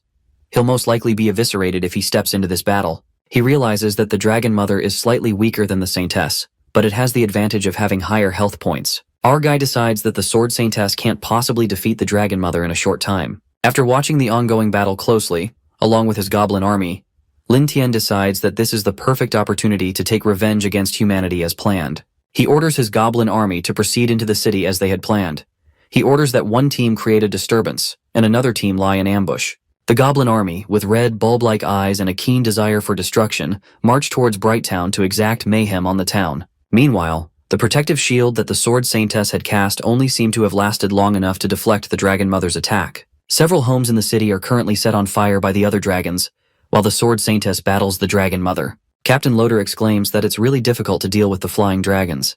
He's glad to have the help of his master and decides that they can handle the rest since the dragons are just brute beasts. As he stabs one of the dragons, he boasts about how he's also now a dragon slayer, which is a skill set that the Sword Saintess has. While he's revealing his kill, one of the townspeople runs towards him and screams that goblins are invading the town, which startles the captain. Still, in battle with the dragons, the Blade Hero team is surprised to hear that goblins are invading the town at such a time. They believe it must be a joke since goblins are stupid, but not stupid enough to appear in such a fight since they're low-level creatures. The captain is startled by the voice of a nearby woman, who cries for help as she is chased by two goblins who are thirsty to have her. He curses upon realizing that they're facing a goblin invasion, right in the middle of a war with the dragons. He announces to his team that there aren't too many evil dragons left, so he tells Ifreya and another member of his team to hold them off, while he and the female swordsman, Yevlia, go deal with the goblins. Yevlia affirms his order, with a look of disdain in her eyes for goblins. They both chase one of the goblins, who makes a run for it upon seeing them advancing. Unbeknownst to them, several goblins are hiding in the sewers, and at several spots in the city, waiting for them to separate themselves from the rest of the team. The goblins underground give menacing cackles, with jagged teeth that look like old men's teeth, but are strong enough to break bones. In a split second, the goblins throw a net over Ifreya, and shoot arrows at Loader, incapacitating him. As she's being dragged away, Ifreya cries out to the captain, who has been shot in the leg, to help her. The goblins, who have iron armor and carry iron tools, surround each of the warriors to attack them individually. The captain starts to curse, wondering why there are so many goblins. I would think he would ask why they're even carrying iron weapons, but, oh well. Yevlia, who has been stopped by a team of armed goblins, tries to fight them off and tells the captain she is coming to help. Meanwhile, the last member of the team of 4 tries to block the attack of the goblins who have also surrounded him. The situation looks terrible, as the men seem to be heavily outnumbered.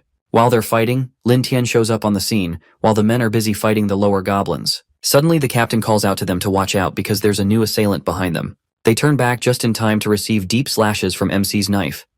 Lin Tian just walks past them as he slashes them and spills their blood. Captain and Ifreya, who are now on the ground, watch the whole thing in horror since they had just lost 2 close teammates at once. Our guy simply walks towards them and tells them he didn't expect that they'd be caught so easily. The captain, who is now irate, screams out that he's going to kill them and calls them lowly goblins. Lin Tian just kicks him in the chin and knocks him out, telling him to read the situation carefully before making big statements. He orders the goblins to take Ifreya and Loader into the sewers, and orders the rest of them to follow him to the city wall to take out the remaining crossbowmen. The Sword Saintess, who is still dealing with the Mother Dragon, realizes that goblins are launching a surprise attack against the town.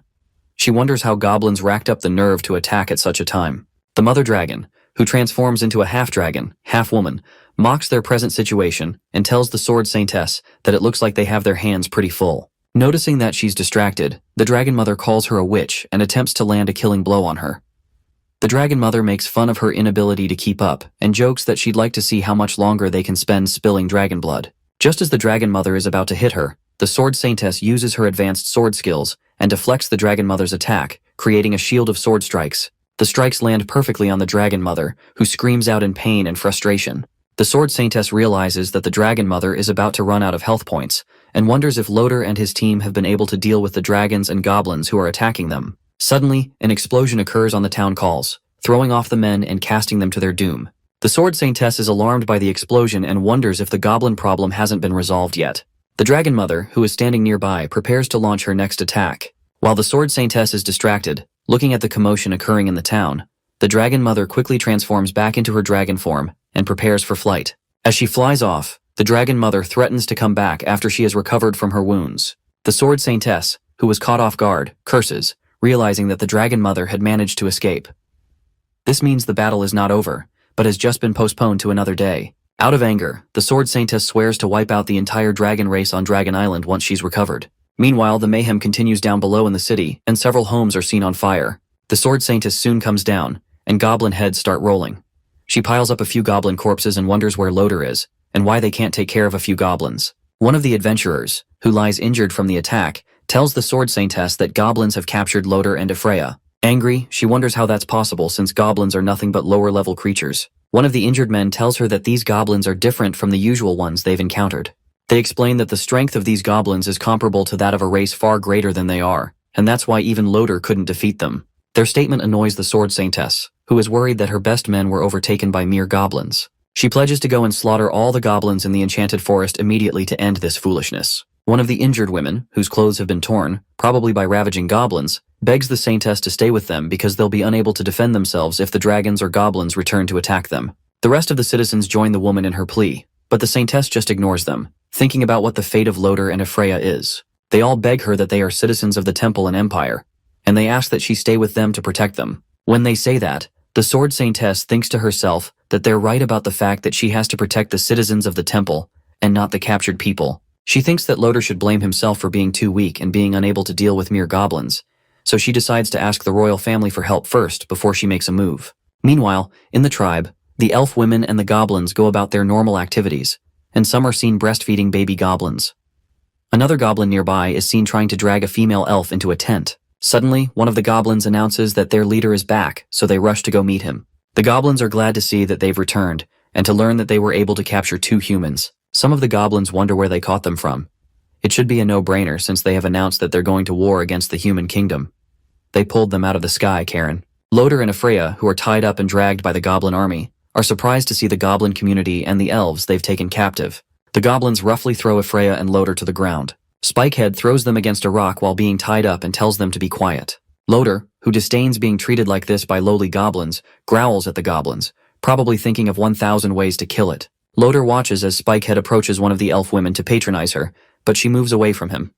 One of the nearby goblins just smiles at Spikehead's pickup skills, probably hoping to get in on the action. Loder, who is watching the whole thing, is surprised to see that they have taken so many elves captive. Ephraia tells him that it seems to her that there might be a hero-tier goblin in this tribe, which would explain their unusual feats. Loder asks Ephraia if she's recovered a bit to know if she'll be able to use her magic, but she tells him that the toxin they used is quite potent, and it would take some time for her sacred constitution to eliminate its effects. MC, who is standing nearby, tells Ephraia that he didn't expect the poison to lose its effect so soon, and he commends Ephraia for her strong recovery speed. His statement startles Ephraia, who didn't know he was listening to them. Meanwhile, Spikehead comes to subdue Loder, who angrily protests against our guy. When Lin Tian lays a hand on Ephraya's thighs, she demands to know how he knows her name and asks him what he's attempting to do, possibly trying to give her a massage.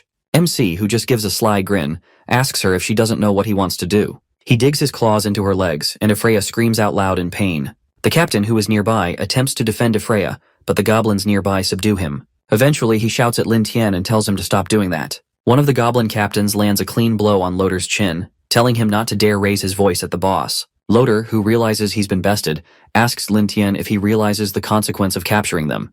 He tells him that the strength of the sword saintess can wipe out his entire tribe in one strike. MC, who looks unperturbed, tells her that the sword saintess is also his prey, but her time hasn't come yet. He informs the captain that, besides, he has sent someone to cover up their tracks, so the Saint Swordess won't even be able to find their location even if she wants to. Lin Tian immediately instructs one of the captains of the goblin, Berserker, who had landed a punch on Loder's chin, to take all the second-generation goblins into the forest to kill more monsters and bring them back. Berserker quickly affirms his orders and tells him to leave it to him. Our guy realizes that with such a big attack, the humans won't let the existence of the goblins slide, so he has to complete the evolution process before they find them. Lin Tian steps on the captain's chest to interrogate him. He tells him to cooperate by answering his questions, or he can't promise that he'll get to keep all his body parts. Our guy asks the captain if they're fond of secretly capturing goblins and inflicting torture on them, referencing what they did to him in his past life. The captain, who now begins to curse, asks him what nonsense he's talking about. Lin Tian starkly tells him that he took too long to answer, so he takes a clean cut of the captain's left ear with one swing of his knife. The captain grabs his bleeding ear and cries out due to the pain, cursing at Lin Tian and calling him a damn goblin.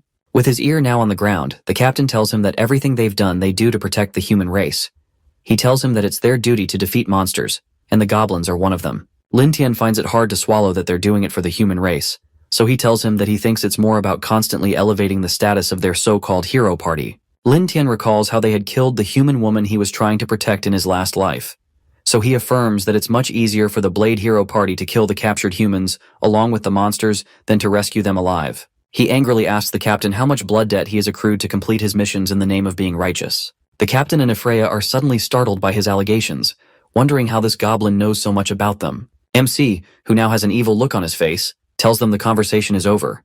He tells them, unlike them, who pretend to be righteous, he doesn't have to pretend, because he's an inherently evil monster. He tells them he's going to teach them a lesson, and he goes toward Ephraia to hurt her. The captain screams at him not to hurt Ifreya, but Ifreya, who is being manhandled, simply drools from all the hurting that Lin Tian is giving her. She struggles to speak and makes a blur of words, trying to tell the captain to help her. The captain screams at Lin Tian to stop, calling him a beast, but Ifreya, who is just sweating and tearing up as her eyeballs roll upwards, weakly tells him to stop. The captain, who is angry to witness the scene, continually shouts at Lin Tian to stop, so the captains of the goblins come to subdue him and tie him up. Lin Tian reminds Ifreya of the words she told him while torturing him in his past life, telling her that the lesson has just begun. Ifreya, who is unable to say a word, just sweats profusely as she continues to tear up. The MC, who is now done with her, tells her he wonders if Loader, who enjoys watching what the goblins will do to her. As our guy steps backward, he lets the other goblins have a go at Ifreya. The goblins, who all have evil expressions on their faces, gladly walk toward Ifreya to carry out their devious plan and satisfy their dark desires. The captain watches in amazement as the goblins grab Ifreya, who now lies on the ground helpless, and attempt to have their way with her. He screams out her name but gets no response. The next day, the goblin who is guarding the humans calls one of his brothers to come take up his shift. The other guy tells the new goblin that the boss had said not to kill Ifreya, so he warns him to keep her alive. The new goblin guard just gives a shrewd laugh. He tells the other goblin he won't kill her and tells him not to worry. Ifreya, who now looks battered and beaten up, just remains tied up and looks exhausted. Close by, the captain tries to tell her to hang on so the goblins don't get the upper hand. She assures the captain that she's fine and she'll hold up. One of the goblins who is close by steps on the captain's head and tells him to shut his pothole. Meanwhile, the clan mother, who sits nearby with the princess, while she's breastfeeding a baby goblin, tells the princess she thinks Lin Tian has a grudge against the humans, judging by how they're being treated. The princess agrees that the humans have it worse than they do since they still have fruits to eat. Goblin Yue, who comes in with some fruits, while the baby goblins try to play with her, mentions that she has heard Lin Tian mention his grudge against the humans before, and agrees that it must be true. The clan mother mentions that our guy always keeps his word and never forgets a grudge, which makes him the most unique goblin she's ever seen. I think she has a crush on him or something. The clan mother starts to fantasize about MC and starts to blush, so the princess jokingly comments that she sees that the clan mother has become fond of him. Soon, Spikehead announces that the second-generation goblins, who are the ones the elves gave birth to, have returned from their hunting. Our guy is surprised, so he asks why they're back so early from hunting monsters. The second generation of goblins arrives with large catches of animals on their shoulders and their carriages. One of the second-generation goblins happily tells the boss that they've returned. Looking at his rating, this goblin is in level 33 and has a warrior class, unlike the others, which means he has significantly increased offense and defense. He also has an HP of 470, a strength of 142, a defense of 68, and an overall power of 500. Our guy thinks to himself that, as expected, the second-generation goblins have already broken through level 30 and have evolved into high-tier species. He realizes that their stats are almost catching up to his. Lin Tian asks them why they came back so early today and asks how their hunt went. The lead second-generation goblin tells him that they've wiped out all the nearby monsters, so they had to go look in the west side of the forest. He also informs the boss that they ran into several high-tier goblins, slaughtering other goblin tribes. This information startles the MC, so he asks which tribe it was. One of the other second-generation goblins named Tien tells him that they're known as the Bloodfang tribe, and they're mostly high-tier goblins. He further explains that while they were splitting up to find the monsters, they discovered that several goblin tribes had been attacked, and they all bore the mark of the Bloodfang tribe. The information piques our guy's interest as the thought of a tribe full of high-tier goblins fascinates him. With a sly smile on his face, he mentions that they could create stronger third-generation goblins if they capture their leaders, which will increase their chances of surviving the efforts of the humans to exterminate them. The captain, who is blindfolded and tied nearby with one ear, laughs at MC, calling him foolish for dreaming when the tribe is about to be annihilated. He tells them that no matter how powerful the goblins get, they're still going to be defeated by the knights, so he tells them to wait and see. MC, who is now irritated by his presence, mentions that he almost forgot about his existence since he's been so quiet. Lin Tian switches to that evil look he always has when he wants to do something terrible, and tells the other goblins, who didn't get to have fun the last time, to have their way with the captain. The captain just cries out in horror, realizing what's going to happen to him, as three thirsty-looking goblins surround him. He demands to know what they're planning to do, as everyone else does. But it's too late for him. One of the goblins, who is finally happy to get his turn, mentions that even male humans have such tender and soft skin, as he starts to ravage the captain. The captain, who is now sweating profusely, never having witnessed such a fearful thing in his life, possibly wishing for death more than this, starts to curse. He tells them they're all monsters, and the knights will exterminate their race. Soon after, the goblins overpower the captain and do their business. Ifreya, who is chained nearby, just keeps quiet and tries her best to ignore his screams. Several hours later, the captain is seen almost lifeless on the ground, and he looks like a truck had hit him. Well, it's the goblin truck. All the goblins soon gather to roast some of the meat from the hunt and dance, while Lin Tian sits down with the princess and Yue. Yue asks him if he plans to attack the Bloodfang tribe next, so he tells her that they have to do that to be the strongest. He tells her that they will not only be attacking them, but they will capture their leader. He tells them he's even come up with a new name for the tribe. He declares that from now on the tribe will be called the Tian Kuang tribe, which is derived from his name, Lin Tian. The second-generation goblins, who are seen enjoying bottles of rum, rejoice over the boss's declaration and call him mighty. The other goblins soon join in and rejoice over the fact that their tribe now has a name. They all shout the name in unison as they begin to celebrate. Yue, who is worried due to the strength of the Bloodfang tribe, asks him how they're going to capture the tribe's leader since they've wiped out so many tribes. Lin just tells her to calm down and tells her he has confidence. He looks at Freya and tells her that he has a trump card that he hasn't used yet. The next day, the boss heads into the forest and enjoys the view of the demonic forest from where he's standing. It turns out that he's scouting the residents of the Bloodfang tribe, so he decides to do an appraisal of their actual strength. He spots the Bloodfang goblins going about their usual business and notices that there are indeed quite a few high-tier goblins, but they should all be manageable. While he's watching, he notices that the goblins suddenly become scared, and he notices that their leader is approaching. His face lights up when he finally sees the leader of the Bloodfang tribe. The reason he's so happy is that the leader of the tribe is a hero-class goblin. As a hero class, he's in level 50, has a class of high-rank warrior, has an HP of 700, a strength of 239, a defense of 14, and an overall power of 900. Our guy realizes that the leader doesn't seem all that powerful with a total combat power of 900. He reasons that a dozen or so goblin warriors should be able to handle it. The only issue is that the leader won't go without a fight, so they won't be able to capture him without a fight. He also realizes that their poison might be of little use to the Bloodfang goblins since they're quite large. He decides that since the paralytic poison won't work on them, he'll have to think of another way. He recalls the imprisonment spell that Freya used to keep him in one spot while she was torturing him in his previous life, and reasons that it would be cool if he's able to use that same spell on the Bloodfang leader. With that sly grin on his face, he decides that it's time to go see Freya. Back in the Goblin tribe, things seem to be going well. Meanwhile, close to where the humans are being captured, Spikehead tells the boss that they have completed his orders according to how he stated them, but he jokingly mentions that he thinks Freya is dying. It appears that they've been feeding her with some sort of intoxicating substance, and Freya now lies, helpless on the ground. Lin Tian tells Spikehead he did well and dismisses him, but he wonders what state Freya is in. Freya, who now makes blurry words, asks them to kill her so she can atone for her sins in the presence of her lord. Lin Tian simply walks towards her and uses a hot towel to tend to her wounds.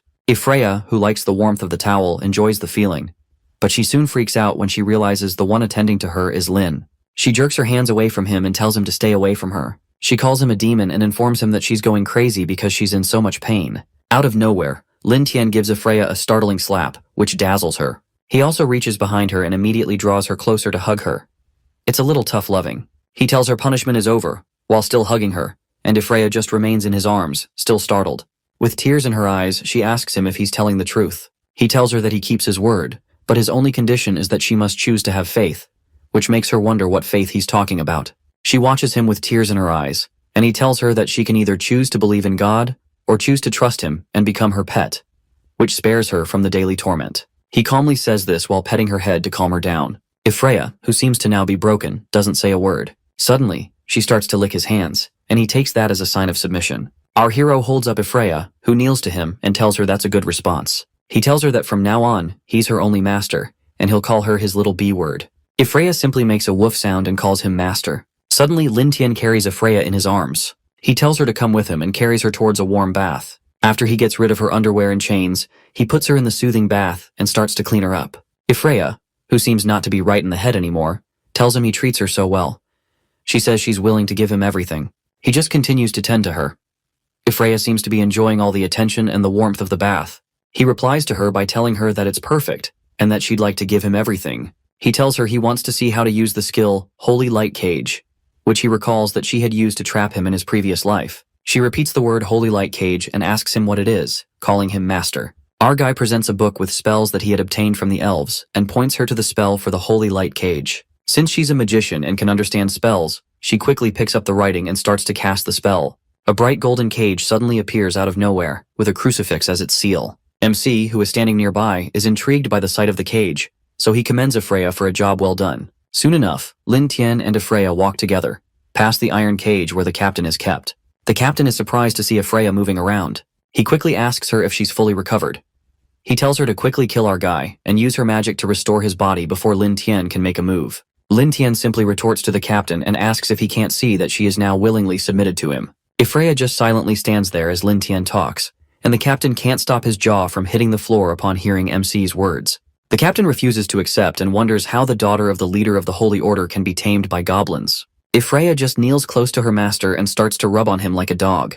Lin Tian asks her to tell him if she had willingly submitted or not, so Freya responds that she did it voluntarily, calling him master.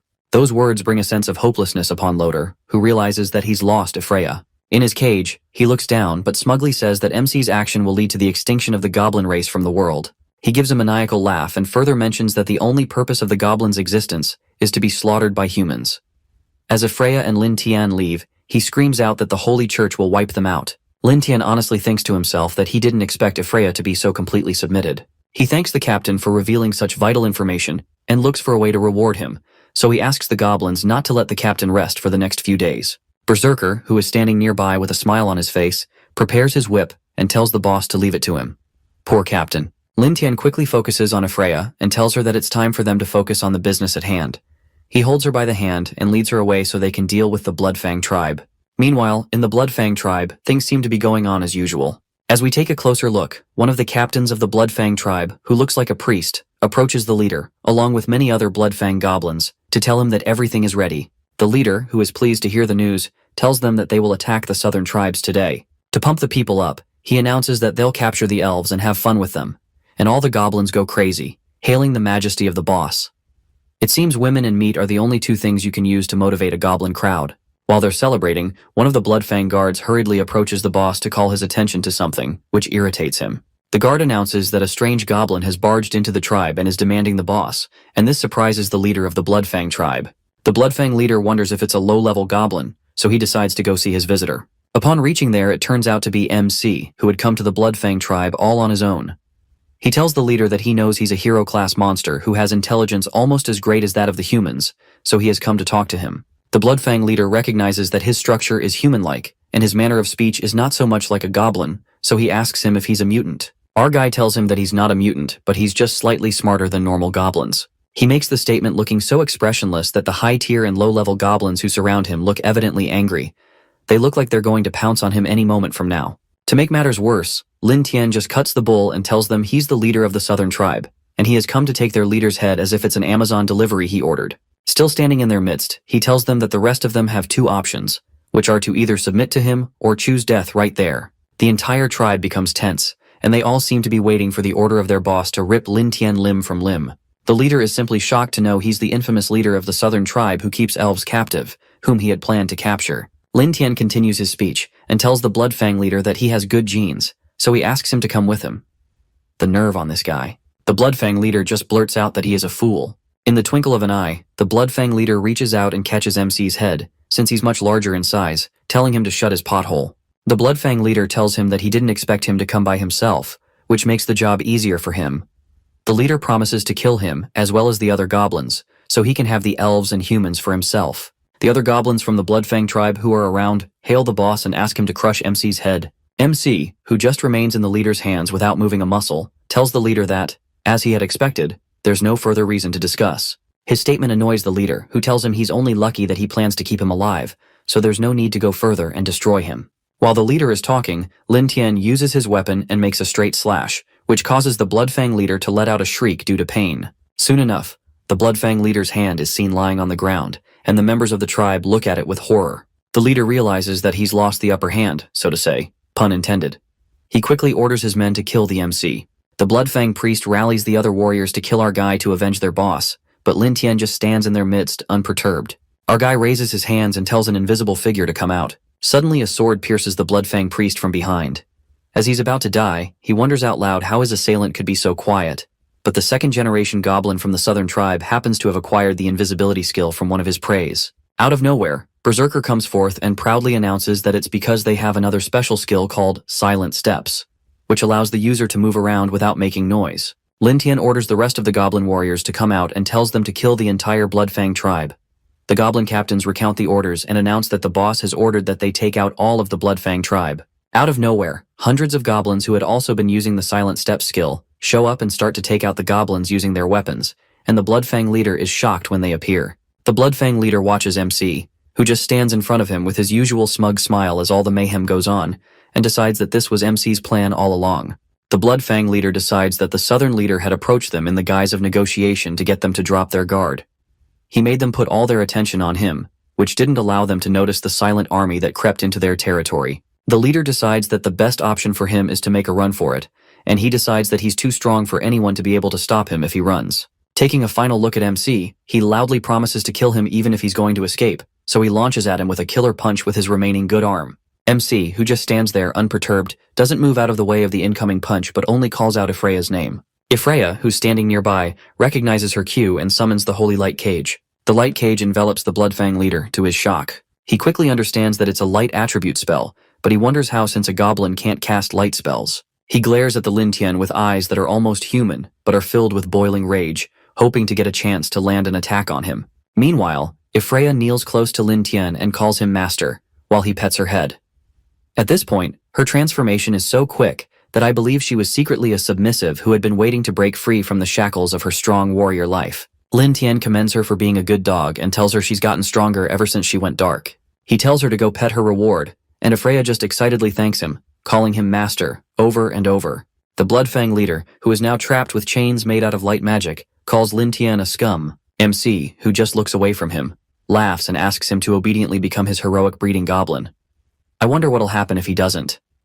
It'll be funny if the Lin Tian takes him through the same horrific training and this big guy becomes a submissive himself. Back at home in the Quang tribe, everything seems to be peaceful, and folks are going on about their normal lives. In one of the dungeons, the Bloodfang leader is seen heavily chained to a rock, and he can't move an inch. The Lin Tian breathes a sigh of relief from all the stress it took to subdue the Bloodfang leader. He's happy that all the hard work is done and there's no longer any threat, as he cleans his blood-stained knife, which he had just used to convince the leader to sit still so he can tie him up. Nearby, Captain Loader, who is in prison, wonders how the tribe was able to capture a hero-class goblin. Lin Tian tells Goblin Yue that the task of artificial insemination can be handled by the other goblins, but he asks her to just keep an eye on them. Goblin Yue, who is standing nearby with the clan mother, who seems to be ogling the MC, enthusiastically agrees to do so. The Lin Tian also leaves Ifreya in Yue's care, who seems to have a crazy look in her eyes, and she obediently holds on to Yue. Lin Tian asks Ifreya to pay attention to Yue's words, and Yue promises to handle her well. Our guy tells the clan mother that he wants her to help him get dressed later, because he wants to go see a friend. By getting dressed, he's referring to using her elf magic to conceal his identity as usual. Surprised, the clan mother just asks him if he had indeed said he wants to go see a friend, to ensure she heard him correctly. The Lin Tian doesn't explain much but just reiterates that he's indeed going to see a friend, with a slight smile on his face. To give more context, the Lin Tian just grins widely and tells her it's a very important friend. Later on, our guy reasons to himself that based on what the captain had said, he's sure that human reinforcement will reach Brighttown soon. He reasons that their present capacity can handle the knights, but an encounter with the Sword Saintess spells their doom. He also considers the fact that it'll take some time to complete the breeding of the hero-class goblins, so he needs a strong ally to help stall the Sword Saintess. Lin Tian finally decides that he needs to pay a visit to Dragon Island to meet the mother of the purple gold dragons. It's a great idea, but the only issue is that Dragon Island is at least 100 kilometers away from where they are, so it's pointless going there. He decides the best way to get to Dragon Island is to summon a dragon here, so he kills 2 large monsters and spills its blood right by the water. A few moments pass, and the Lin Tian hopes that the scent of the monster's blood is enough to attract any close dragon who's looking for a quick meal. True to his word, one of the dragons soon appears and spots the tasty meal by the water. Lin Tian quickly hides in a space he had created in one of the monster's stomachs, happy that everything is going on as planned. The dragon easily lifts the dead beasts off the ground, and Lin Tian is seen hanging on in the dead animal's stomach. When the dragon begins to fly, Lin Tian secretly celebrates that his plan is successful, so he decides to enjoy the first-class flight to Dragon Island. After a long flight with no turbulence or bad weather, they get to their destination. Upon reaching a suitable spot, the dragon drops the animals through a hole on top of a large rock. The dead beasts fall through the opening and land in a cave that has been made inside the rock, right on top of a heap of bones that used to be succulent beasts themselves. When Lin Tian makes his way out of the animal's stomach, he confirms his suspicions that the dragons weren't just hunting for themselves, but for someone else. When Lin Tian fully gets out of the animals inside, he dusts himself off and decides that it's time to track down the dragon mother, but his planning is stopped by a loud voice from behind him. The purple dragon mother, who is in her dragon form, mentions that it seems that there's something weird mixed in with the food. She looks at him with large reptile eyes that are bigger than his entire body size, and this startles MC, who didn't realize she's been there the whole time. After taking a closer look, The dragon mother recognizes him as the goblin who had attacked Brighttown, which allowed her to escape. She asks him what's he doing sneaking into her territory. She asks him if he doesn't think she'd eat him, and another menacing dragon comes to join her. Lin Tian quickly tells her to wait, and informs her that he has come to discuss cooperation with her. The dragon mother thinks it's peculiar that a mere goblin would come to discuss cooperation with her. Nonetheless, she honors his request and transforms into a demi-human, as she had done during the battle in Brighttown. She tells him she's willing to help him because he had helped her in her last battle, and transforms into a large demi-human that towers over him. The dragon mother tells him she hopes he can satisfy her so she doesn't have to eat him. Lin Tian tells her he knows that she seeks revenge against the Sword Saintess, so he suggests that they join forces, and he tells her she can consider it a favor for also helping him escape during the raid in the last battle. His words shock the purple dragon mother, who wonders the kind of nerve such a lowly creature can have to target the Sword Saintess, and confesses that he has piqued her interest a little bit. She asks him how he plans to bring down the wretch known as the Sword Saintess. Our guy just tells her he needs one simple thing from her, which is to occasionally send her dragon soldiers to harass Brighttown. The dragon mother wonders what role mere goblins are going to play in the plan, seeing that the Sword Saintess is much stronger. She asks him what his plan is, but he doesn't say anything. When she moves closer and raises his chin upwards with one of her fangs, she informs him that with an enemy as strong as the Sword Saintess, confrontation will do little good. Lin Tian tells her that the plan is to attack her mind because breaking her spirit is the only way to weaken her. After he explains the plan, the dragon mother laughs deeply and agrees with him. She mentions that it's her perfect desire to use the goblins to do some killing without having to sacrifice members of her tribe. When Lin Tian asks if they can consider their deal sealed, she tells him that is sure. But she soon slowly wraps her large palm around his face to get a closer look at him, and seductively inches closer to him. MC, who just stands there, watches her claws around his head but doesn't move an inch. The purple mother dragon tells him she could have never figured out that a goblin could be so clever, and tells him she likes him the more she gets to look at him. Looking utterly seductive, she asks him if he'd like to get a little reward from her, if you know what I mean. Emps, who just remains in her arms, thinks about how feisty the female dragons can become during their breeding season. The purple dragon mother eventually decides that our guy's little body is not worthy of her attention, so she decides to give him another reward for now. For now, which means things can happen in the future. The dragon mother looks around and wonders which she should choose as his reward. It's funny how she's pimping out her dragons so easily. Meanwhile, things at Tianquang tribe, which is our guy's tribe, are going smoothly. Captain Loader is tied to a cross and put under the hot sun, while some goblins stand guard to ensure he doesn't do anything funny. Heavily pregnant elves also walk around like it's nobody's business. The captain thinks to himself that it's been so long and wonders why the knights haven't come to save him. The simple answer is that maybe he overestimated his worth. He thinks to himself that he's going to lose his mind if he remains there much longer, and decides that he needs to escape. The only issue is that there are goblins in every inch of that camp, so his chances of escaping are close to nil. The captain has a great idea and concludes that he can escape if he gets to higher ground since goblins are quite short. His thinking is soon interrupted by the presence of the dragon, who flies towards the tribe. The captain suddenly starts to scream that a wyvern, which is another name for these types of dragons, is around. He begs them to let him go because he's not ready to be burned by dragonfire. Poor guy probably wants to marry and have kids first. While the captain screams, the goblins just ignore him and alert themselves so they can be on guard. The second generation soon takes formation to fight against the dragon, wondering why it has come to their tribe. While they all look, they realize that someone happens to be on the dragon.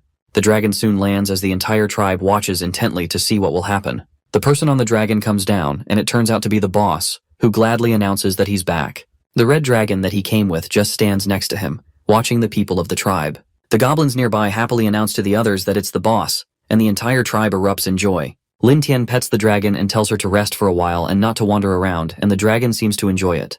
When the boss approaches the people, they all start to praise him, and they chant that the boss lives long. Even Yue joins in, excited to see him. The captain, who had almost pooped his pants a few minutes ago, looks at Lin Tian and wonders if he's truly a goblin.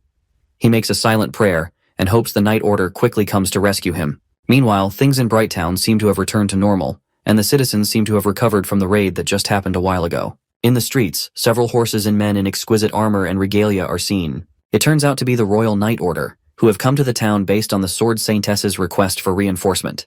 When the knights reach their destination, they come down from their horses to make obeisance to the Sword Saintess. She tells them to get up because time is running out and there is no need for formalities. She urges them to quickly prepare the rescue plan so they can rescue their men from the goblins. At the Tianquang tribe, Lin Tian runs the Goblin Life Simulator system to see how things will go from here onwards.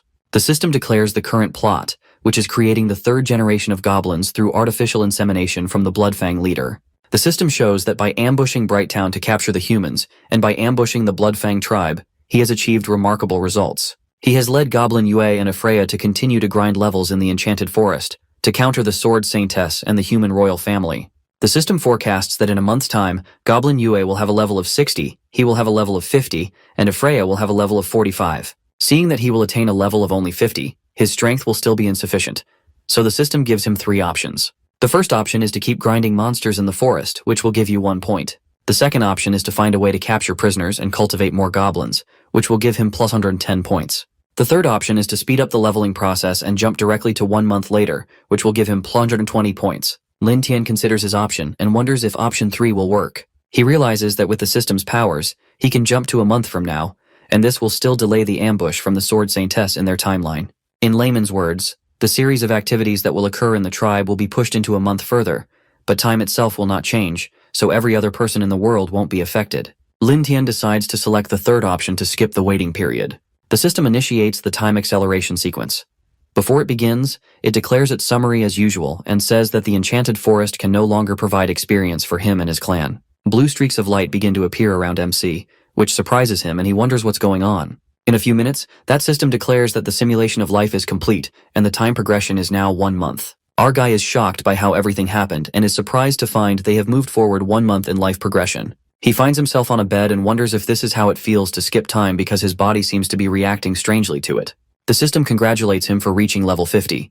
This achievement grants him health points of 850, a strength of 270, a defense of 300, and an overall strength of 1000. Lin Tian notices that his attributes have increased quite a bit, but his overall strength hasn't changed all that much. While he ponders why this may have happened, he hears a noise outside as people call on him. Goblin Yue soon opens the door to tell him that something wrong has happened because many of the newborn goblins are stillborn. Outside, Lin Tian and Yue find several elf women looking dejected as they look down on their lifeless goblin babies.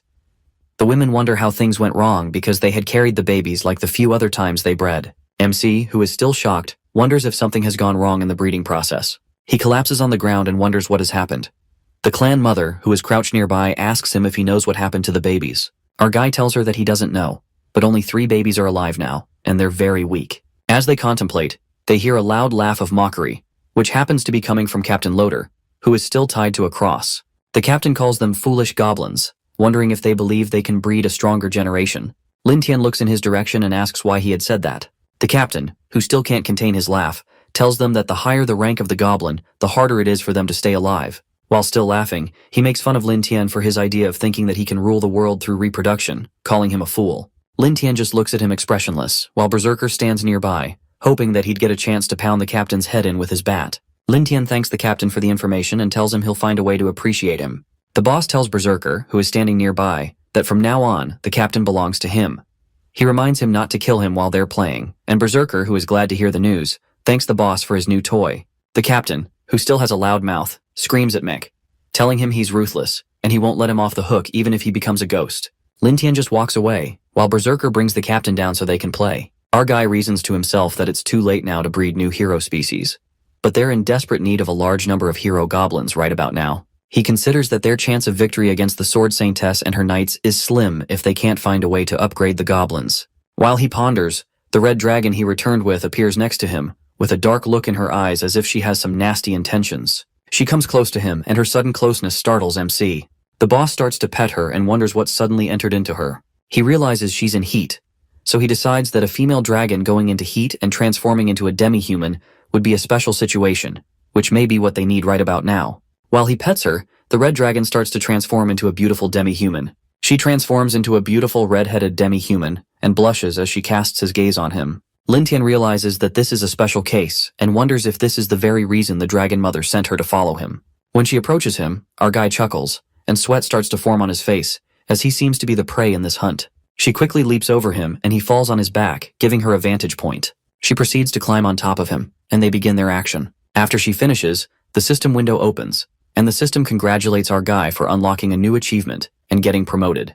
His new stats are an HP of 1500, a strength of 520, and a defense of 1200. After Lin Tian prees himself free from her grips, he wonders how one dragon can be so feisty and ferocious. However, he is glad that he has evolved, and he realizes that he has evolved into the hero class. He remembers that the red dragon had mentioned to him that she could as well have given him some blood to help him evolve, but she took this route because it was more fun. While he thinks about it all, the red dragon appears from behind him and tells him she's not done, causing a chill to go down his spine. As she rushes towards him to grab him, he points towards the rest of the goblins and tells her she can come back to play with him when she finishes her task of giving the rest of the goblins her dragon blood.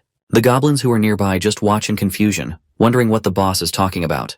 The red dragon swings right into action and starts to run towards the goblins, who wonder what the heck is going on. That evening, a celebration ensues in the Tianquang tribe. Everyone celebrates the fact they've evolved after consuming the dragon blood. Some of the guys are happy they can evolve and boast about how they'll become big guys. As the goblins compare their stats, Lin Tian just sits with the red dragon, who is now fast asleep.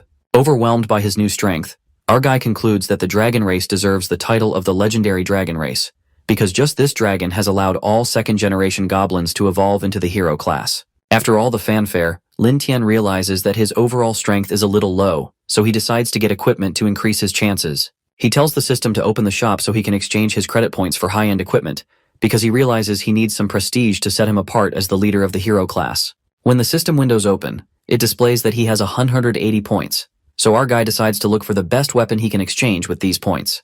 The first weapon he finds is an elemental crossbow, which shoots long range, absorbs all 4 elements, and shoots elemental arrows made from all 4 elements. He thinks it's cool and checks the next thing, which is a skill that allows the user to catch a weapon with their bare hands 3 times, which costs 80 points. Lin Tian decides to buy the crossbow and this amazing skill because it can prove useful in the battle against the sword saintess and will most likely save his life. He quickly exchanges his credit points and makes his purchase. He soon receives the skill and the weapon, which he thinks is a beauty. As he considers the crossbow, he decides to find a test subject to try it out on.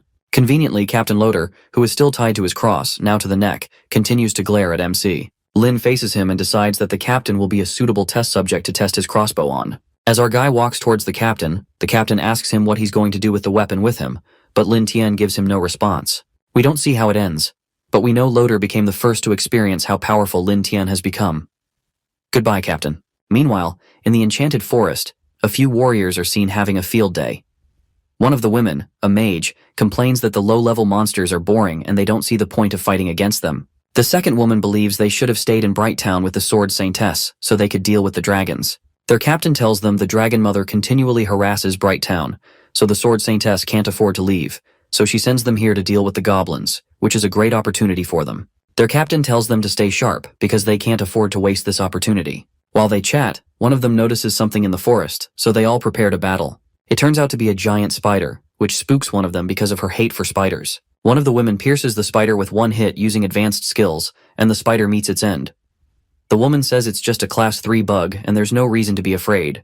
While they talk, they notice that there's something else in the woods, so they look closer. Just right behind the dead spider, one of the second-generation goblins who is now leveled up appears to the team. The goblin stands in front of them, towering over them. The adventurers realize that it's a goblin, and one in a hero class at that. The second-generation goblins, who look so full of power, just stare at them. The warriors discuss amongst themselves that this must be the infamous leader of the goblins, and they can't believe they found him so soon. One of the women, excited to hear that, declares that the fame will be theirs for slaying the leader of the goblins. The warriors stand in position and prepare to attack the goblin, Goblin Tian, who now has 4 arms, after having evolved from consuming dragon blood. The captain rushes towards the dragon and asks the archers to cover him, but one of the warriors has another idea. The knight among them tells the captain not to rush, but to let him make the kill. He tells the captain that he has killed many goblins on the way, so he asks for the chance to have this kill for himself. The captain is skeptical of making that call, but the knight insists that he has only had the chance to kill lower goblins, but he would love a chance to kill a hero-class goblin. Reluctantly, the captain agrees and leaves the knight to it, hoping that the fight will end very soon. The knight tells the captain to leave it to him and walks toward the goblin. He tells them to watch as he damages the goblin in one shot, then strikes a pose to perform an advanced technique. The knight does an intermediate skill called the Raging Vortex, and throws his weapon at the goblin at incredible speed, expecting the collision to result in its death. The goblin doesn't get out of the way but seems to be preparing to land his own attack. The air grows tense as the adventurers wait to see if the weapon will indeed tear through the goblin. Eventually it doesn't, as the goblin just catches it like a little paper plane. After he catches the hit, he throws it back at the knight, so the captain quickly tells the mage to activate her magic shield. The impact of the return throw is so strong that it almost breaks the shield. The knight quickly quiets down with all his big talks, seeing that he would be roadkill if the mage had acted a second too late.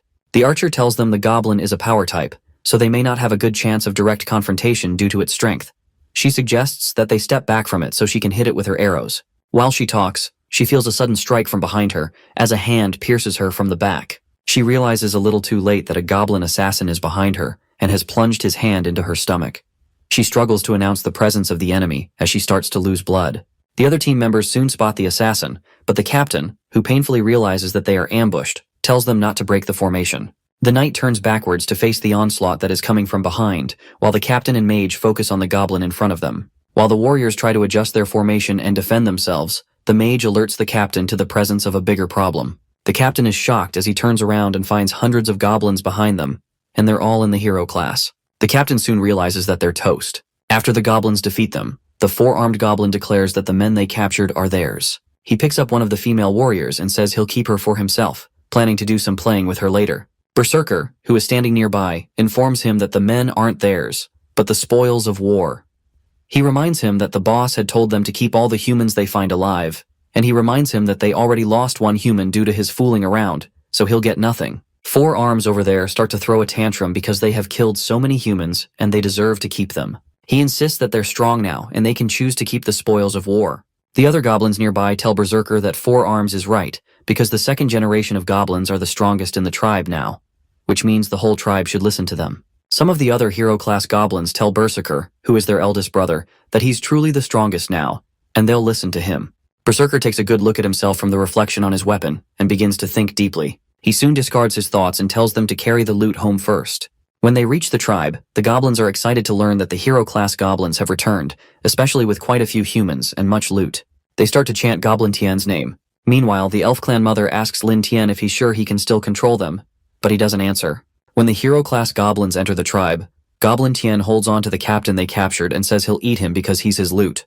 Lin Tien simply approaches Tien to drop the captain because the man has the information that he needs. Four Arms becomes angry at the statement. He refuses to drop the man and tells Lin Tien to give him some of his women in exchange for the man. Yue and the clan mother, who is standing nearby, are alarmed by Tien's words, and they realize a power tussle is about to occur. Our guys ask Goblin Tien if he understands what he's saying since he's their leader. Four Arms tells him that's not true because they've decided that Berserker is their new leader and they're going to follow him. Berserker, who is embarrassed to have been put in this compromising position, just stands there quietly. Lin Tien congratulates Berserker and tells him he now knows he's the mastermind behind all of this. Our guys tell Berserker to kill Goblin Tien as a show of his loyalty, and he'll forgive him. Four Arms starts to make fun of MC, telling him that Berserker won't listen to him because he's their new boss. As he continues to make fun of the boss, he feels a hand wrap around his head. He continues to threaten Lin Tien that they'll kill him today and rule the tribe themselves. The clan mother and Lin Tien watch closely to see what will happen. In the twinkle of an eye, Berserker closes his palm and crushes Tien's head under the pressure of his hold. Berserker drops Tien's lifeless body in front of Lin Tien and his women, leaving the other goblins in shock because he had killed a brother. Berserker explains to Lin Tien that after leveling up, he's come to understand many things. He tells him that, unlike the other arrogant idiots in the hero class, he respects him. Berserker calls him father and tells him that he became leader by defeating the last leader. This time Berserker mentions that he'd like to try. Berserker's stats show that he's a level 50, with a vitality of 1000, a strength of 340, a defense of 240, and an overall strength of 1200. Lin Tien gives a sly grin and thinks to himself that this kid has decided to challenge him because he now has an overall strength of 1200. He tells him that he's glad to see him grow.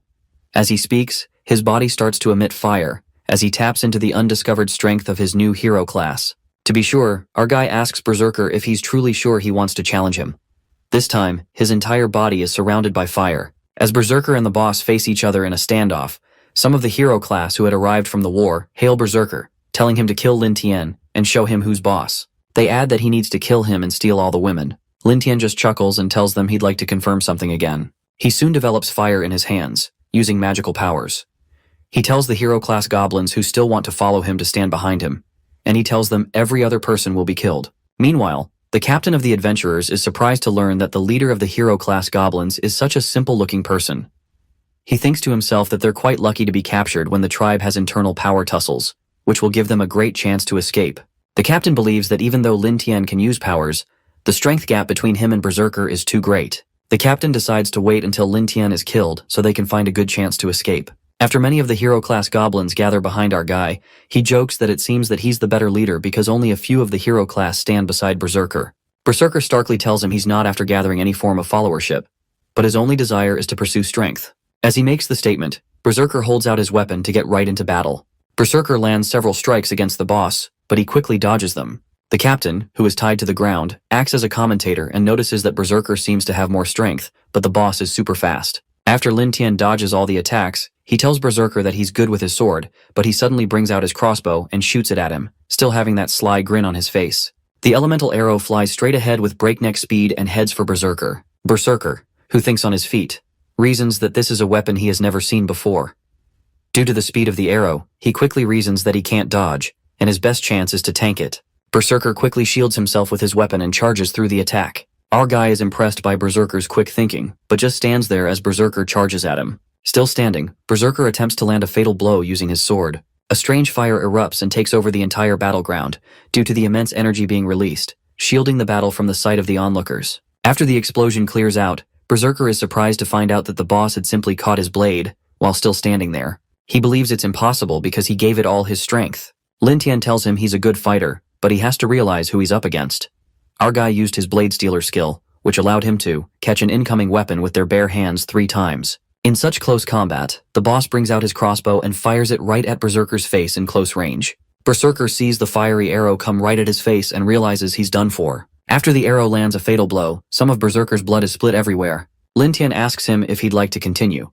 But Berserker, who had lost both his eyes due to the impact of the arrows, refuses, accepting the death penalty. The boss just looks at him, wondering where he learned all this, and notices his stubbornness. Meanwhile, the other hero-class goblins who rebelled quickly go on their knees and start to beg the boss, claiming that they'll never do it again. They claim that they'll become loyal and follow him forever. Lin, who just glares at them, reasons that they're a bunch of spineless trash. Suddenly, Berserker is healed of his wounds, and his eyes regenerate. The boss tells him to rise, and he does. It turns out that the boss had asked Freya to use her magic to reverse the adverse effect of the arrow and to heal him. The boss tells him that he's courageous and promises not to kill him as long as he remains loyal to him. Berserker is surprised at the turn of events, so he asks if the boss really meant what he said. Lin Tian tells him that he does, but he can't forgive the other hero-class goblins who are spineless trash, so he tells Berserker to kill them all. The hero-class goblins who rebelled open their mouths and wide when they hear the boss's verdicts, realizing that they're toast.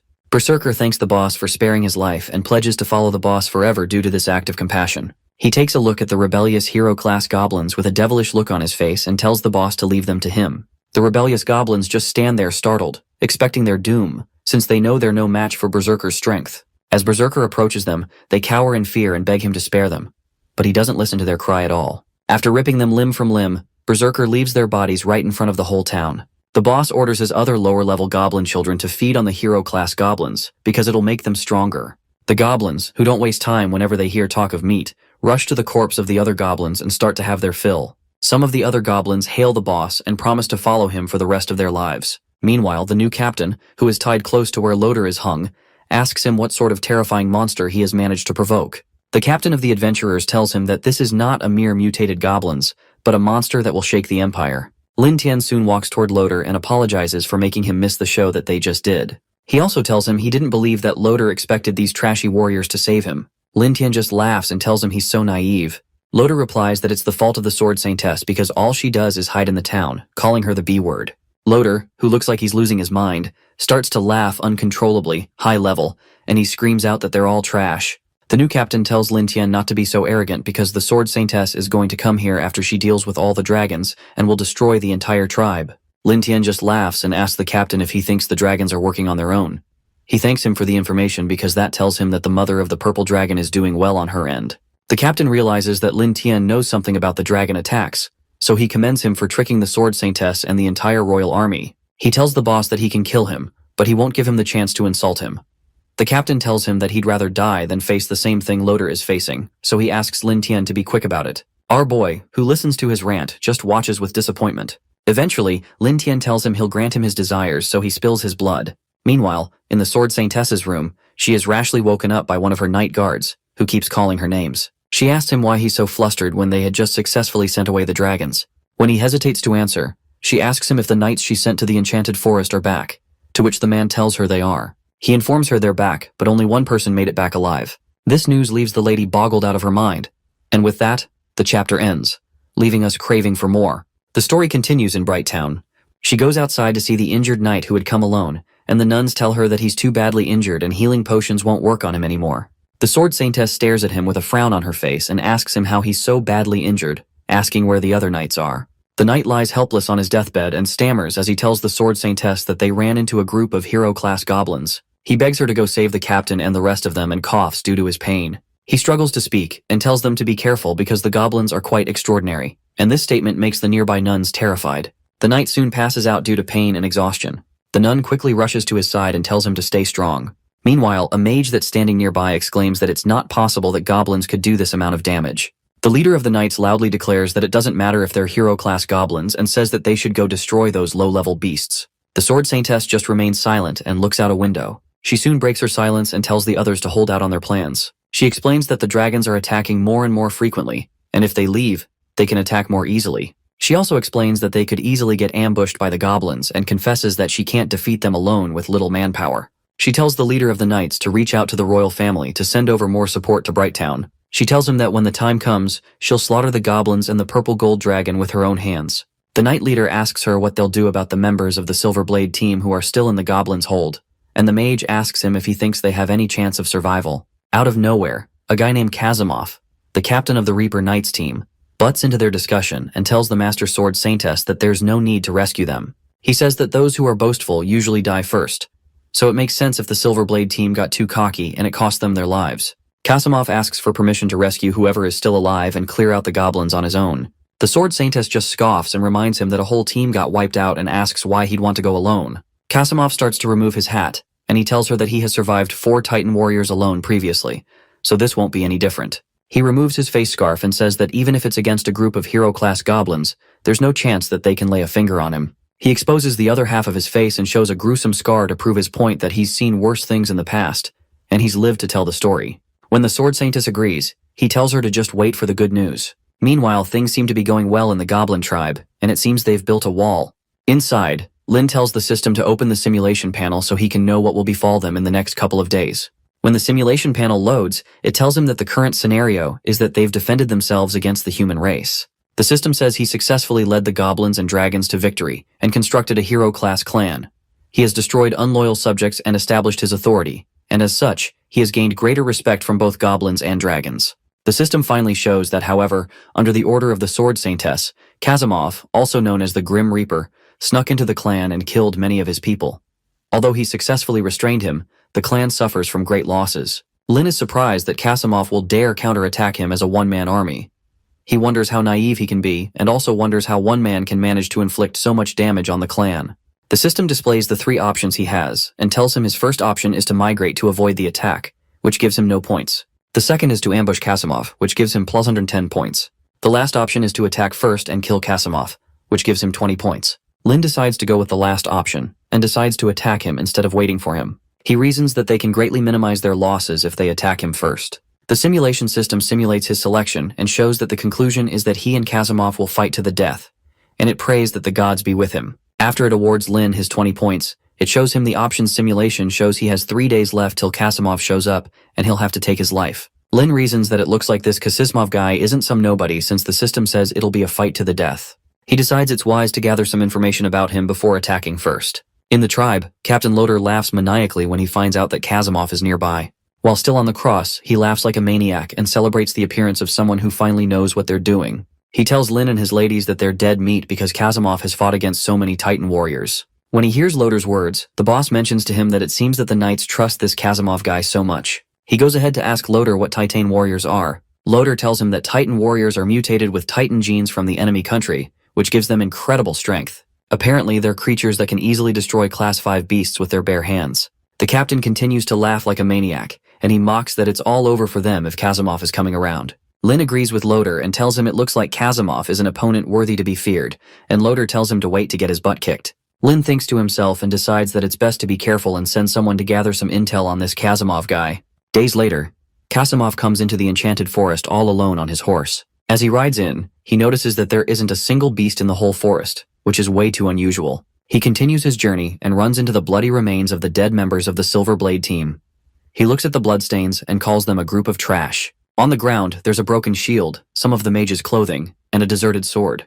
The Grim Reaper jokes about how fresh the smell of the blood is and how weird it all is, and he seems excited. He looks closely at the bloody scene and thinks to himself that he hopes he can enjoy himself this time. While he's thinking, he suddenly hears a scream for help from nearby. He turns back and wonders where the cry for help is coming from. Kasimov stops the horse with his foot and turns toward the direction of the sound. He goes into a sprint and rushes to the area he hears the scream from. Upon getting there, he finds a woman lying on the ground who turns her back on him, and she looks injured and battered. He doesn't get down from his horse and asks the trembling woman who she is. Ifreya, who starts to shiver, turns around and looks at him.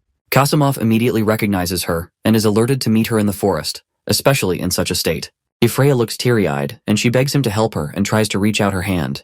Kasimov calls her by name and wonders how she wasn't killed by the goblins. He asks her how she managed to survive and asks where Loder is. She begins to weep and tells him that she managed to escape from the goblin tribe, but Loder has been killed. Kasimov is surprised to hear that Loder has been killed and asks her to tell him the location of the goblin tribe. Ifreya points behind her and tells him the tribe is in that direction, and tells him they're very scary, with a very worried look on her face. He only sarcastically asks her if that's so when she tries to warn him that they're scary.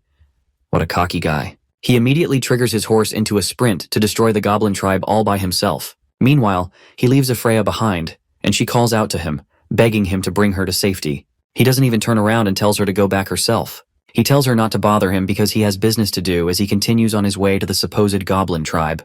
As Kasimov rushes down the path, we see that he has a class called the Solo Knight. His class skill allows him to receive a 30% elemental buff when acting alone. His class also allows him to receive a 20% elemental buff for every enemy he slays. Finally, there is no limit to the stacking effect until the end of whatever battle he's fighting. Kasimov keeps his eyes on the target and thinks to himself that since Loder is dead, it's good news for him since nothing is stopping him from activating his Solo Knight skill. He reasons that if he attacks the goblin tribe first and stacks up his buff, it wouldn't matter if they're all hero class in the tribe. As the Grim Reaper continues down the path, he suddenly runs into a trip rope, but he's unable to quickly react because of the speed he's moving. The rope causes his horse to fall over, but he lands on his hands and pushes himself back on his feet. Tough guy. He looks back at the trap and wonders if he's being ambushed. Out of nowhere, Ifreya shows up with a weapon in her hands, and this time she doesn't look friendly. He's surprised to see her and asks her why she hasn't returned to the town. Suddenly, Ifreya activates her Holy Light Blast magic attack around Kasimov, which causes him to scream out in pain. He looks at her in surprise as he grips his chest and asks her what she's doing. Ifreya smiles at him and just tells him that the master told her to kill him, bearing up her weapon. She activates the Holy Light and blasts him again, breaking the ground he's standing upon. Kasimov responds with his own trick and covers himself with a sinister purple cloud called the Soul Reaper. He suddenly reaches out of the purple cloud and grabs Ifreya's hair, holding her captive. He calls her the B word and asks what spell she's under to dare attack him. He holds her hostage and licks her skin, telling her that he won't hold back if she plans to kill him. He asks her if she thinks he only likes to kill monsters and says he would enjoy slicing her skin off as well. He decides it'll be suitable if he kills her, because it'll be a good chance to stack up his buff. Ifreya just remains helpless in his arms. Before he can kill her,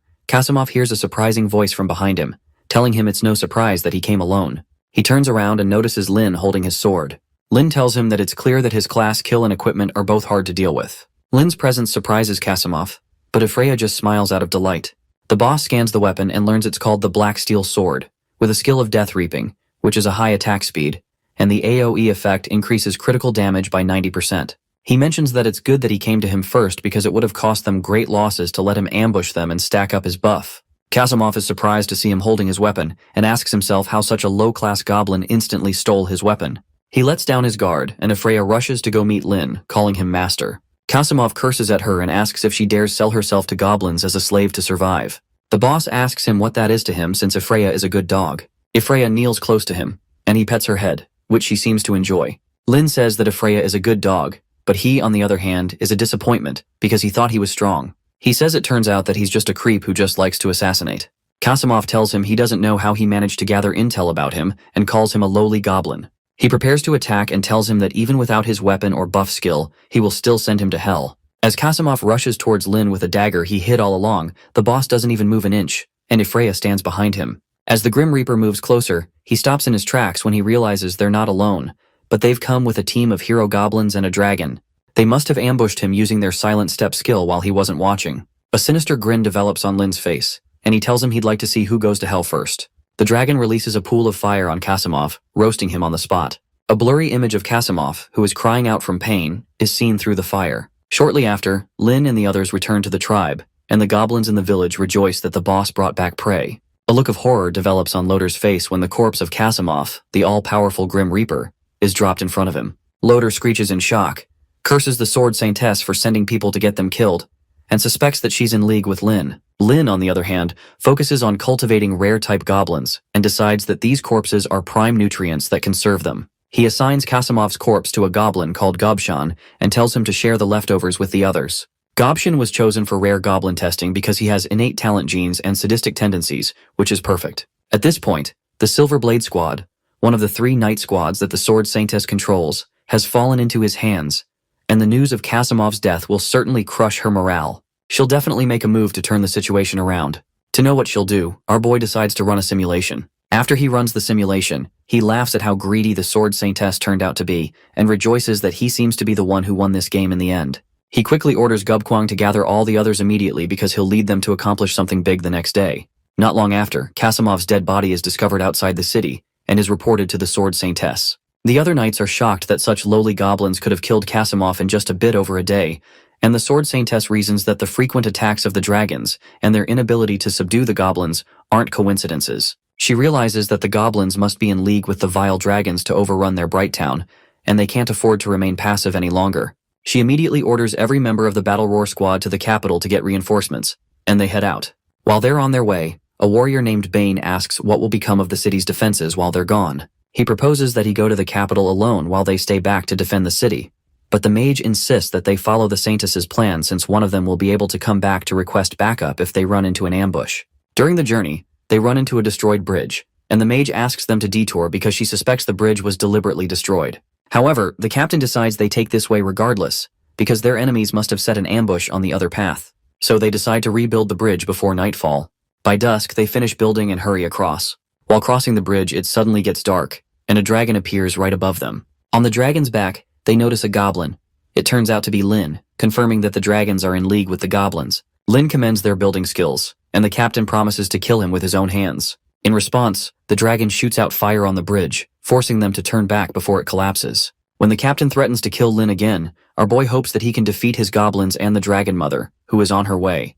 The squad is soon surrounded by goblins, and the mage informs the captain that they don't stand a chance if the dragons meet them there. The captain immediately orders Bane to sprint back to the city to report the situation while they hold off the goblins. Bane charges through the goblins while the rest focus on the squad. The mage signals to the captain that something is off, mentioning that it seems the goblins are deliberately letting Bane escape. After she says this, Lin confirms and informs them that the dragon mother isn't coming. It was just a ruse to lure the Sword Saintess out of Brighttown.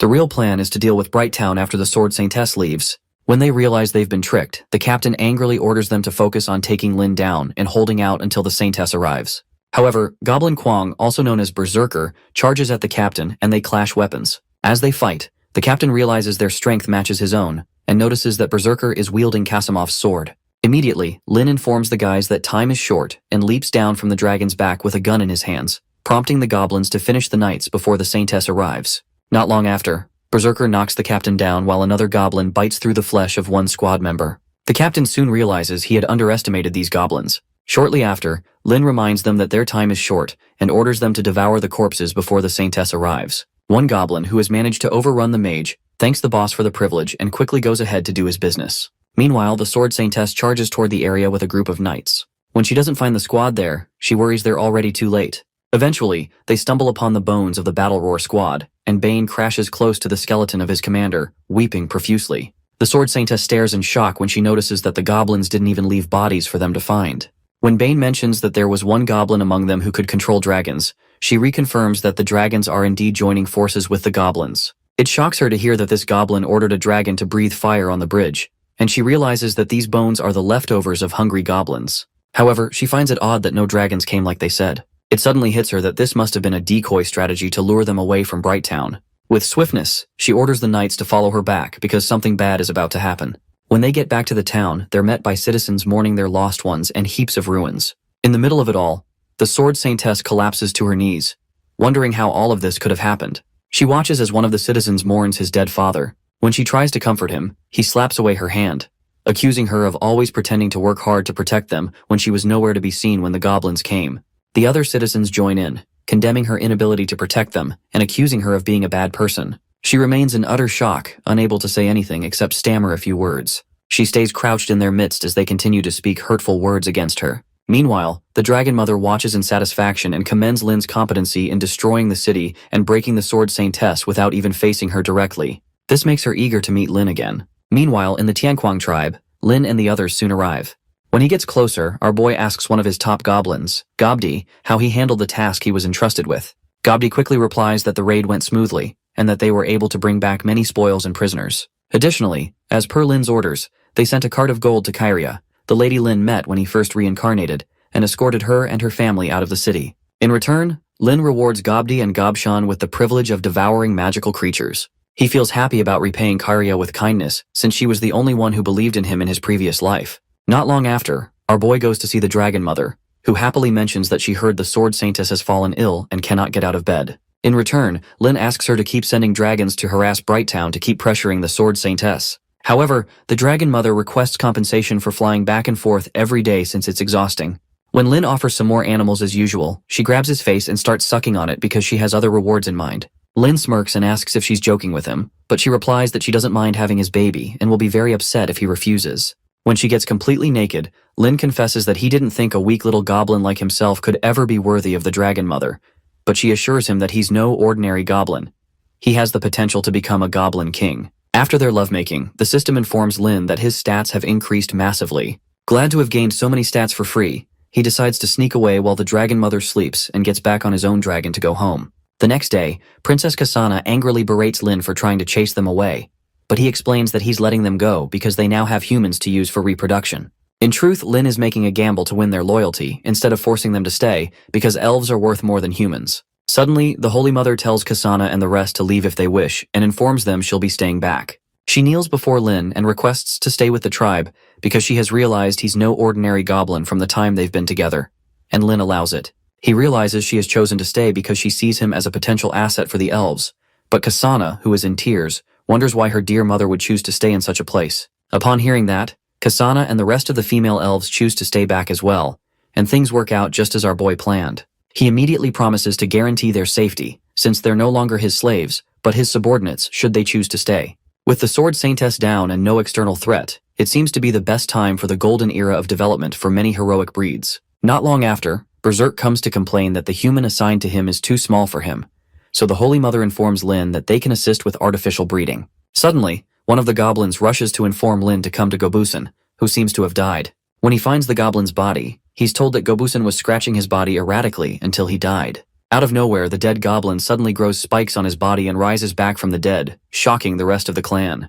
Gobusen is now a level 50 mutant goblin in the Berserker class with many more skills. If it had not been for the stats that Lin gained from the Holy Mother, he may not have been able to withstand Gobusen's power. Meanwhile, the resurrected Gobusen celebrates how he didn't die but got stronger. 3 months later, in the tavern in Brighttown, some warriors chat about how the Sword Saintess hasn't recovered yet, and they joke about it. While they're chatting, a knight steps in and mentions that only the Bloodstorm heroes can handle this bunch of goblins properly. The knight is the diamond-ranked Blizzard hero captain, Prince Sizer. After 3 months of steady breeding, Lin amassed 150 third-generation heroic goblins. Meanwhile, the royal family issued 3 bounties with a reward of 100 gold coins, and adventurer groups of various ranks are flocking to Brighttown to eliminate the goblin tribe. Our boy learns all this from a simulation, and is told to prepare accordingly because he'll be facing diamond and epic ranked opponents. Diamond ranks are elites of humanity, and the power of the epic ranked surpasses that of even the Sword Saintess, leaving Lin slightly overwhelmed by the message. Not long after, he receives a report from the Holy Mother and Goblin Yue that the new goblins have mostly matured, but forest resources are running low, and everyone is starting to get hungry. Apart from that, the nearby iron mines are nearly depleted, causing a lack of weapons and training. Upon hearing that, Lin realizes they have to relocate to a defensible, resource-rich place to be able to deal with the fire coming from Brighttown. He orders that everyone prepare to move immediately, and the Holy Mother goes to deliver his message. They find a cave behind a waterfall, which has complete and deep tunnels ideal for their new home, so Lin orders some goblins to clear the rubble while the others take care of the captives and children. Lin announces to the entire tribe that this is their new home, and promises proper living conditions for those who obey his orders, but death to those who disobey rules, which makes the goblins praise Lin. After settling the tribe, Lin considers investigating the situation in Brighttown so he can figure out what these adventurers are up to and scheme a plan. Meanwhile, in the tavern, the bartender asks the prince why he's taking care of these goblins when he only kills high-level monsters, and Sizer replies that he has to deal with the goblins himself to save his useless cousin, Loader. Suddenly, one of the old adventurers who came for the bounty tells Sizer to take care of the goblins and keep the reward instead of making him come all this way. All heads turn to the man, and they're shocked to find out he's Grey Hat Mage, the leader of the diamond-level Grey Hat Hero Party. Caesar playfully retorts that the Grey Hat Mage has quite an attitude, but he's soon interrupted by a man who laughs and asks them if they think they can act out just because the sword saintess has weakened. He reminds them that the cold-blooded woman and epic adventurer named Lucelina is here, who is said to kill everything, good or bad, just in a bid to get money, and the men in the tavern cower in fear. Caesar asks the man who just spoke if he's also here for the goblins, but the man says he only came around to slay a dragon for fun, hoping to become an epic-level adventurer. Regardless, he warns them not to underestimate goblins because their evolutionary ability is frightening, even though they're low-level. The Grey Hat Mage concurs with him because the low-level species has been around since ancient times, and remains the enemy of all races after tens of thousands of years. Apparently, the extermination of goblins is a hassle, and the mage affirms that he wouldn't have bothered with this mess if it hadn't been for the bounty. Upon hearing that, Caesar receives the caution that they have to tread carefully, especially after great people have fallen prey to them. Caesar suggests to the Grey Hat Mage that they team up and offers to give him all the bounty once they win, and that's an offer the Grey Hat Mage can't refuse. After they team up, the mage suggests that they just charge into the forest and solve this with violence, but the prince replies that they have to scout and plan specifically because there are too many unknowns. However, the mage thinks he's being too careful. But while they're talking, an eccentric knight called Goblin Slayer walks by, and Caesar immediately goes to introduce himself. The Goblin Slayer is an odd personality who even conceals his voice, and the mage mentions how the Slayer once slaughtered a goblin chief and killed thousands of goblins in one battle. Those figures sound amazing to Caesar, so he asks the Goblin Slayer to team up with them. Shockingly, the Goblin Slayer replies that he doesn't need a team because they'd only slow him down, but the mage reminds him not to come crying for help when the goblins capture him for slaughter. Meanwhile, Lin watches the town from a nearby cliff and uses a skill called Sharp Eyes to zoom in on the Goblin Slayer, who is level 65 and has an overall power between the range of 1,000 to 3,000. That doesn't make any sense to Lin, making him wonder if his system is malfunctioning, but he's soon told that the system is fine. Our boy decides to keep a closer eye on the Goblin Slayer since he seems to be the biggest contender. Meanwhile, the group led by Caesar arrives at the previous location of the Tianquang tribe, and Gru can't fathom how a goblin tribe this big hadn't been discovered ages ago. While they're looking, Caesar hands Gru a strand of hair he found, and the old man puts it in his mouth and recognizes it's elf hair. That sounds absurd to Caesar, and he wonders if the elves are helping the goblins hide. Gru, on the other hand, believes the elves helped the goblins relocate and covered their tracks, so he lets out one of his butterfly pets that's drawn to the scent of elves and hopes to follow it to where they're hiding. When the butterfly leads them to a river, Caesar suggests that they just wait for the Goblin Slayer to show up, but Gru points out to him to look across the river, and they spot a goblin there. Immediately, the team springs into action and chases down the goblins, while Lin smirks that the prey has taken the bait. Suddenly, the Goblin Slayer shows up out of nowhere, and Lin hadn't been expecting him to show up at all. When the Slayer takes off all his armor to bathe, it turns out it's not a man after all, but a very beautiful woman. It's funny to Lin, but she doesn't seem human, and her abilities are exceptional. However, the leisure to bathe at such a time is unusual, which makes Lin suspect that she's deliberately trying to lure him down. So as not to take chances, he flies away on his dragon to go deal with the two diamond-ranked warriors first. As he flies away, he wonders what kind of intelligent species the Goblin Slayer is and would love to savor the experience. Meanwhile, Caesar and his team notice the goblin they're chasing has collapsed, so they suspect that the tribe is nearby. Suddenly, they're ambushed by a series of fiery arrows, and Gru immediately protects everyone from the impact of the ambush. Immediately after, Goblin Kwang shows up behind them, and Gru asks everyone to focus their attack on him, because he's most likely a hero-class goblin. Gru fires at the goblin with a fireball spell that causes a great explosion, and he protects himself with a shield. When the smoke clears, Goblin Kwang appears completely unscathed, which shocks the men. He launches out of the smoke towards them, but they soon notice that other elite goblins have also surrounded them and are closing in. It's astounding to Gru that these goblins have iron armor and weapons, so to avoid them getting close, he triggers a spell called Fountain of Life that strengthens his two magician accomplices. One of the two assisting magicians jumps into the air and fires a mid-tier magic called Ice Spikes that takes out a few goblins, and the other uses a mid-tier magic known as Quicksand Field and a Rain of Judgment that slows down the incoming goblins. Lin watches from the top of a cliff and asks one of his men, Gobuti, to create an opening for another goblin, Gobu Kong, to charge in. Immediately, Gobuti leaps down towards the fighting spot and charges toward Gru, who is alarmed to see him closing in on him. He quickly avoids the incoming goblin, which allows Goblin Kwang and the other goblins to wreak havoc. Meanwhile, Caesar encourages the men not to be afraid and tells the shield-bearers to hold the line, but the shield-bearers are soon overrun by the goblins. Upon seeing that, Caesar prays to the holy lords to grant him the power to smite these vile creatures. He triggers an advanced magic called the Holy Light Enchantment,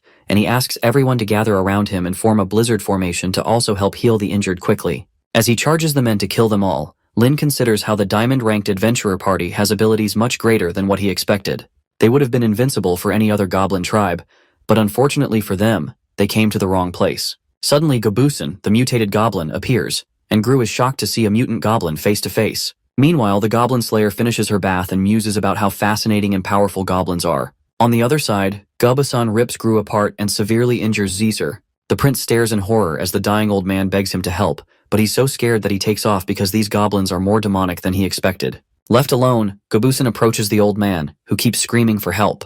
Meanwhile, Caesar runs away with fluids coming out of every hole in his body as he tries to avoid multiple arrows from elven snipers. Realizing he's surrounded, he prays that someone comes to save him, and he runs into the goblin slayer, whom he begs to save them. While he's making his plea, an army of goblins leaps towards him from behind to finish him off. Blood is shed, but it's not Caesar's, because he gets to watch as the goblin slayer takes out the advancing goblins with their own weapons. As she walks past him, he thanks her profusely and promises to repay her. Angry, she informs him that the only way he can repay her is to stay far away from her and calls him a ridiculous kid. As she walks towards the tribe, he begs her not to go because this isn't an ordinary goblin tribe, and there's definitely a goblin overlord among them. However, she heads there still, and hopes she does find a goblin overlord because that's the only way this will be satisfying to her. Meanwhile, Goblin Kwang holds the dead body of the mage, but he's suddenly attacked by a sword that's thrown into his back, and he collapses. The entire tribe watches in surprise, and Lin equally doesn't know what's going on until the goblin slayer shows up and asks Goblin if he's the boss of the goblin group. When she insults the dumb look on his face, Goblin angrily leads the others to kill the slayer, so they charge at her. But she easily cuts them down like vegetables. Lin wonders what the slayer's deal is. When he checks her skills in the system, she's using just normal attacks, and he begins to wonder if she knows magic. Suddenly, Goblin uses his Mad War transformation skill to become more fearsome, and he charges at the slayer, who doesn't appear fazed. When Goblin comes in close, the slayer jumps out of the way and cuts several of the spikes on his back as she does that. When the goblin turns around to see his assailant, she jumps back towards him to finish him off, but Goblin becomes more irritated that she isn't dead yet. Before she can hit him, he shoots a sticky substance at her that impedes her movement. Meanwhile, Lin wonders if they should retreat while they can, and also considers the fact that their opponent is quite mysterious and is also an excellent breeding tool. Since a direct fight isn't working, he decides to switch to a war of attrition. Immediately, he tells everyone to back off for a bit and form a circle. They're to keep their distance and throw rocks if they can or use long-range attacks. As Lin flies across on the dragon, the slayer is surprised to see a goblin that can tame dragons, and it excites her that there seems to be a worthy challenge here. The warriors obey their master and start to launch huge boulders towards the slayer, who quickly slices through some of them with her sword.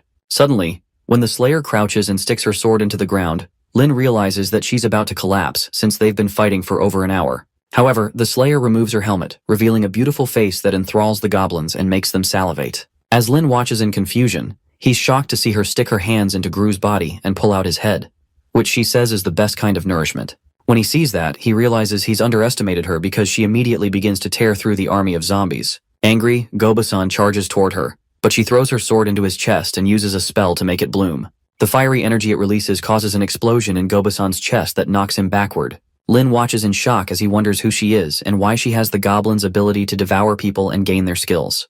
Given the situation, the best option is to reduce casualties and retreat. Immediately, he tells Afreya, who's healing the injured goblins, to come with him and instructs the others to retreat immediately. The slayer tries to stop them from leaving and acknowledges that she hasn't seen such a smart and powerful goblin in ages. She proposes that Lin let her get a closer look so she can spare their lives and heal Goblin, who lies unconscious. However, our boy tells her he won't believe that nonsense. When she realizes he doesn't believe her, she removes her upper armor and completely disarms herself, then asks him if he now believes her. Seeing that she actually dropped her weapons and lowered her guard, he's fairly certain she's planning something, but he approaches her nonetheless to have a proper talk. The slayer confesses that he's surpassed her expectations when she had only expected low-tier goblins. But when Lin asks her to complete her side of the bargain, she promises to keep her word. However, she throws a pin into his chest that immediately weakens him and confesses that he has the intelligence of a goblin king, even though he looks like a low-tier goblin, which is very much her type. Lin realizes she's tricked him, that he's fallen into this crazy woman's trap and has let his guard down. When he turns to his subordinates, he notices them turning their backs. When he asks why they're turning away instead of helping him, the slayer informs him that they're under her control now and can't see what they're doing. She hugs him from behind and promises that she won't kill him, but will stick around if he lets her see what kind of being he'll become. She soon pushes him to the ground and starts to make out with him, but Lin can't even tell if she's serious. Meanwhile, Caesar watches from behind a bush as the two make love, shocked to learn that the slayer is a woman. Not just a woman, but one who has intimacy with goblins. While watching, he's approached by a goblin who knocks him out and takes him away. Not long after, Lin leads the Slayer to the Goblin Den and warns her she'll face the consequences if she enters, but she insists that she just wants to see how strong he is. Our boy asks her about the strange power she has and how she can control him and his subordinates. She asks if he'll let her follow him if she tells him everything. He replies that it depends on what she says, so she informs him that she's the descendant of a Goblin King. Shocked, Lin asks her why she looks just like a human when she's a descendant of a Goblin King. She explains that her mother was human.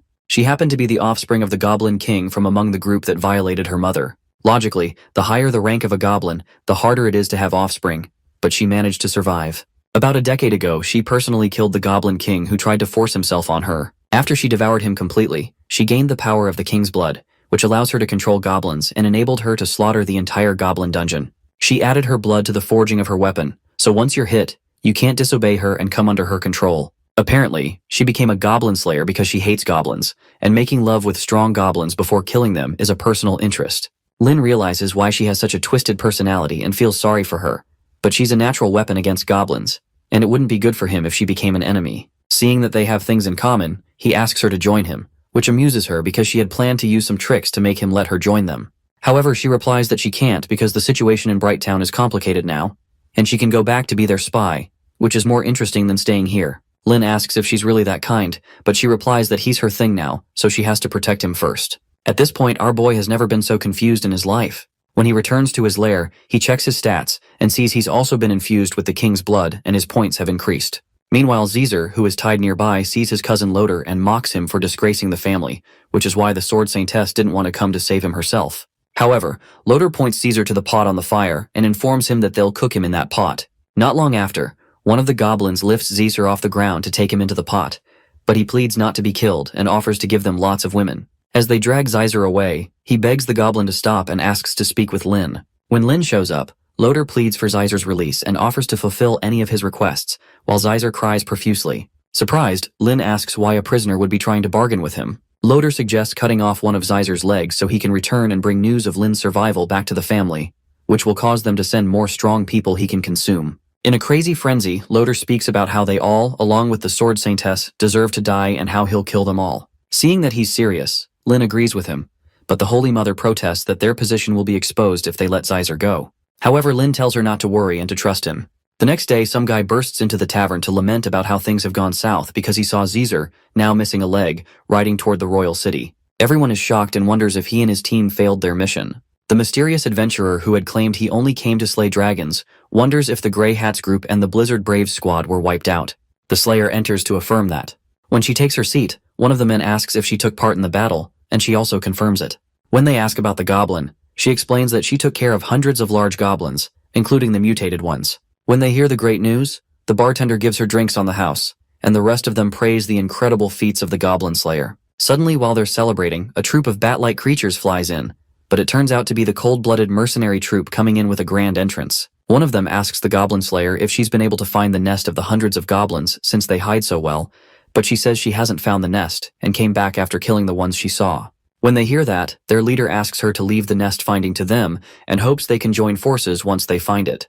However, the Slayer explains that she doesn't like working at night, and she's not used to cooperating with others. When she walks out of the tavern, the leader decides to keep the bounty for their group, and they take their leave. That night, they head out to search, and one of them asks their captain what he thinks about the place they're searching, because there doesn't seem to be a large force around here. Regardless, the captain insists that the blood trail ends there, and they're definitely inside. Once the bats enter the cave, one of the goblin guards is surprised, but his counterpart tells him they're just bats and reminds him to be alert. As they move forward, they find just a handful of goblins and one mutated one, so they wonder if they got the wrong place since this is just a medium-sized tribe.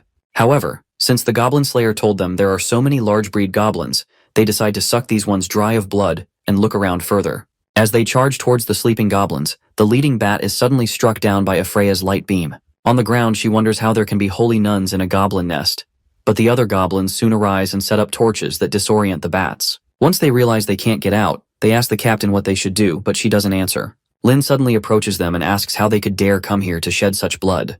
When the captain sees him, they transform into beautiful women and decide to kill them all normally since they're already exposed, especially since they're just a bunch of goblins. Their leader is a level 61 vampire named Lilith, with very high stats and an overall strength of 2800. It's a good thing that Lin got intel from the system about the cold-blooded mercenary troops' ambush and prepared beforehand. Lilith flies into the air and knocks the goblins away with her wings, knocking the flames in their hands away. Seeing that she easily took out the smaller goblins, Lin appears with the stronger hero goblins he raised, who release a blast of holy magic, which makes Lilith wonder how a lowly goblin can use holy magic. They're soon knocked to the ground, so Lin approaches them and proposes that they talk since neither of them will gain anything from fighting. Since it's obvious that they're here for the bounty, he asks why blood-drinking vampires need money. Lilith, however, responds that it's not easy to deal with the Holy Church and the Sword Saint, because they had to sign an agreement not to drink human blood, which requires them to work for money to buy blood. Lin watches with great intent, and he wonders if he can improve their clan's bloodline by getting them on his side. Our boy expresses his understanding and suggests that they cooperate. He offers to provide them with blood, but Lilith protests that the amount of blood they have is not even close to being enough for a long-term supply. In response, Lin explains that there are documents that indicate that the kidney is the source of vital essence and blood,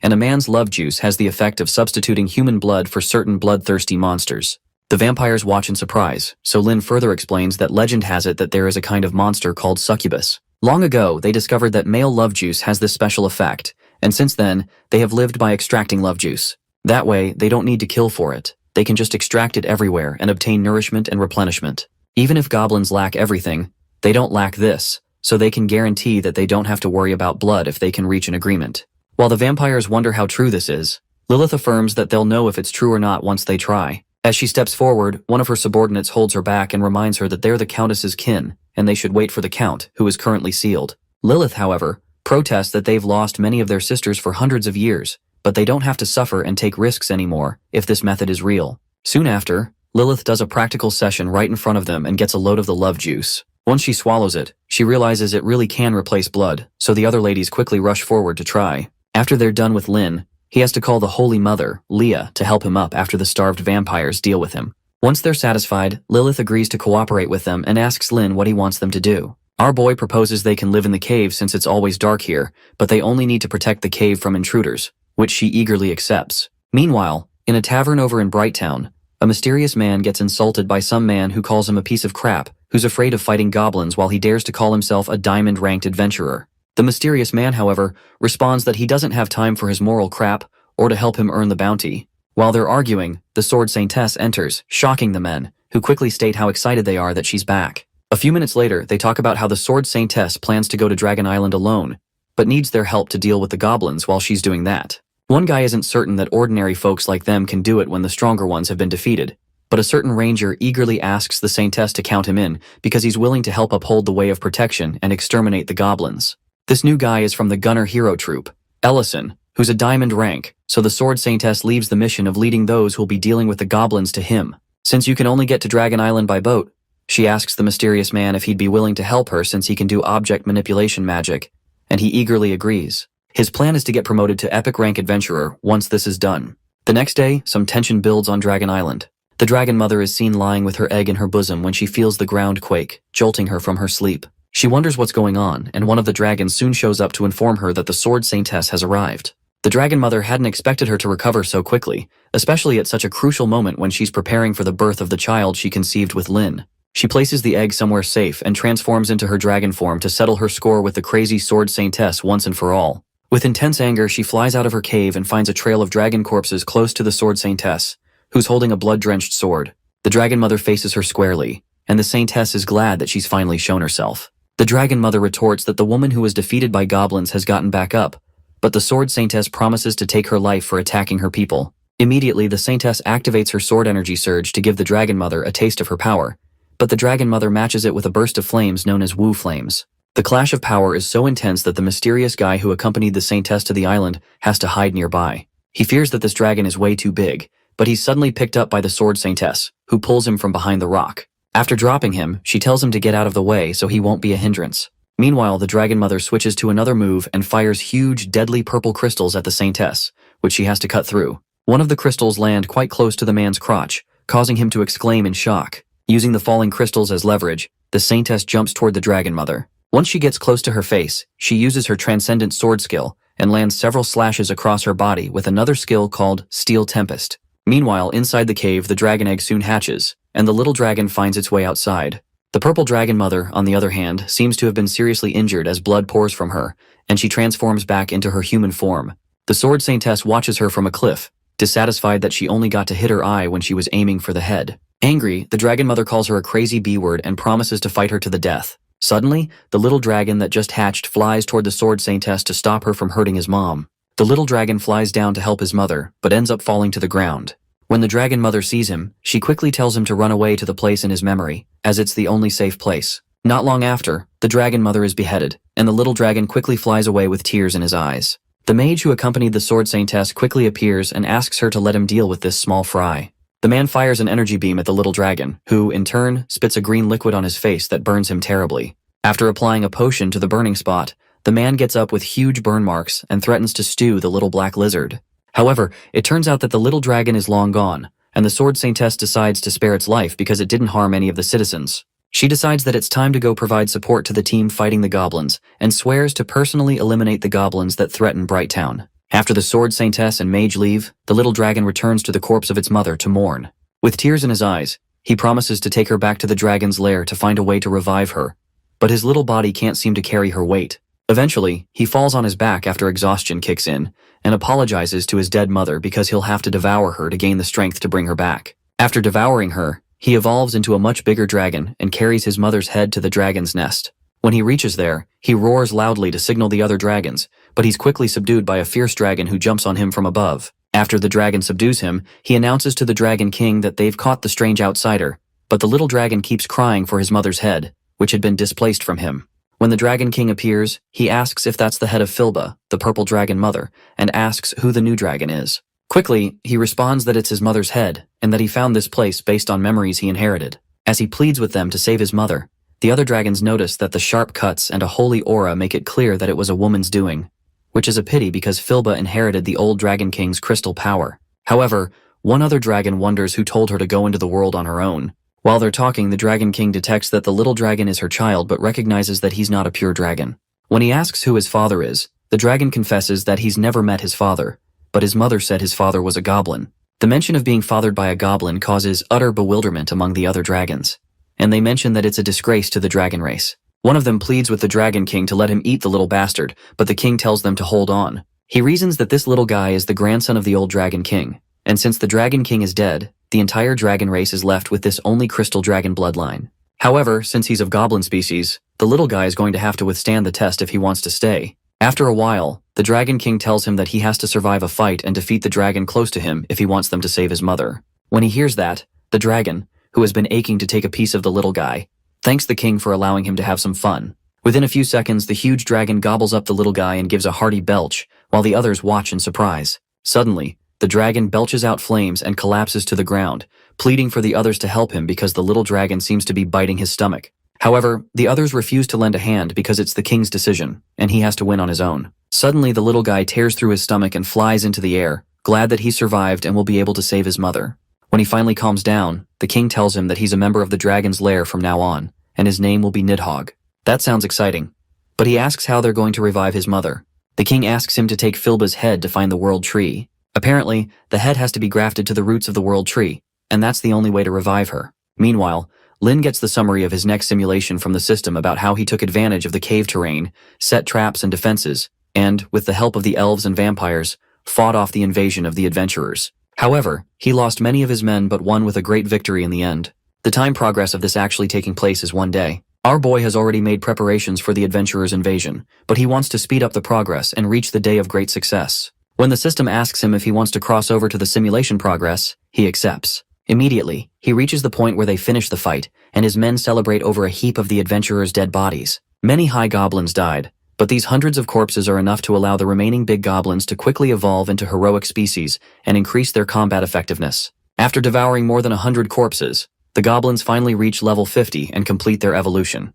They evolve into gluttons, with strength over 1100 and a skill called gluttony that increases their health the more they eat. Some other goblins evolve into giant hammer goblins, while others evolve into dark goblins. After the vampires consume the blood from the dead adventurers, Lilith commends Lin's resourcefulness because it's been a long time since she's drunk human blood so satisfactorily. To repay him, she informs him that she sent someone to find out the whereabouts of the Sword Saintess. Apparently, after the Sword Saintess learned that hundreds of adventurers had died, she left Brighttown on a carnivorous horse. Hearing that the Sword Saintess left town excites Lin because he can finally breathe some fresh air. Suddenly, one of the goblins rushes in to notify Lin that something bad has happened. Apparently, a group of goblins from another tribe were seen heading toward their cave. This surprises Lin because there are no other goblin tribes within 100 miles, so he suspects that they might be the previous owners of the cave they're in. Everyone quickly goes to their stations to prepare for the incoming threat, which turns out to be a level 50 beast goblin with an overall strength of 800 who is leading several of his subordinates. When Lin scans his attributes, he sees that he's a kind of hero he's never seen before, and his strength is quite impressive. Our boy quickly orders his men to capture this guy alive, because they may be on a special task from a larger tribe. One of Lin's squad leaders, Goblin, asks the boss to leave them to handle it. Meanwhile, as the intruders enter, the beast goblin notices a faint smell of blood. He suspects that some food must have slipped into the cave and prepares the others for a big meal. The moment they step in, Goblin quickly slashes the beast goblin and runs past him in a split second, realizing they're in enemy territory. The small goblins quickly surround the beast goblin in a bid to protect him. Suddenly, Goblin Kwang appears and grabs one of the goblins, and the rest scurry off to safety when they realize it's a mutated goblin. As the little goblins try to escape, the other mutated goblins push spikes through the ground to impale them. The disoriented beast goblin remains in shock as he realizes that his nest has been occupied, and he has to go back to report to the Lord. He considers his subordinates a bunch of useless cowards who can't deal with these low-level goblins. But suddenly, he collapses to the ground after being poisoned by something one of the mutant goblins released into the land. Not long after, the beast goblin wakes up in chains and screams at Lin to get out of his face. The goblin wonders how a low-level scum like him can question him and threatens to eat him. Lin decides that he still needs a little more beating to adjust. However, the huge beast scoffs, saying that Lin expects a beast like him to be afraid of being beaten. 10 minutes later, after several weapons have been used and drenched in the monster's blood, the beast goblin pleads for mercy and promises to answer any question Lin has because he can't bear it anymore. Satisfied, Lin asks him which tribe he's from, where the tribe is, and why he's here. The beast goblin promptly replies that he's from the Beast King tribe in the western demonic forest. Apparently this cave was their residence before, and their boss asked him to come and get something, but he didn't expect to find them here. After hearing that, Lin asks what class the leader of their tribe is. The goblin responds that their boss is now the Goblin Lord, but will soon evolve into a dominant one, which shocks Lin. Apparently the goblins were sent to get a treasure that's quite important to their lord, and he leads Lin to where the treasure is. It's a level 7 Fetu magic ring created by the former leader of the Ghoul clan, which can seal an opponent's soul into the ring by collecting the target's blood. Our boy didn't expect to find something so valuable there, so the beast goblin pleads that Lin let him go since he helped him find the treasure. Our boy agrees that he'll let his body go, but he's going to take his soul, so he uses the ring on him. The petrified goblin watches as a green spiritual energy from the ring sucks out his soul and gives it to Lin, granting him a 200-point increase in strength. It's just a 200-point increase, but it will be much different for a powerful soul. Since the overall strength of the Beast King is definitely comparable to that of a full human city, Lin decides to make a move on him soon to take advantage of his power to deal with the human race. While he's thinking, the Goblin Slayer approaches him and asks if this is the goblin from the Beast King tribe. Lin wonders how she knows about it, so she tells him she just naturally does, and he can't afford to offend them because the Beast King tribe is under the jurisdiction of the Great Tomb, and even the Lionheart Empire is not qualified to fight against it. She confesses that even she doesn't dare mess with the tribe.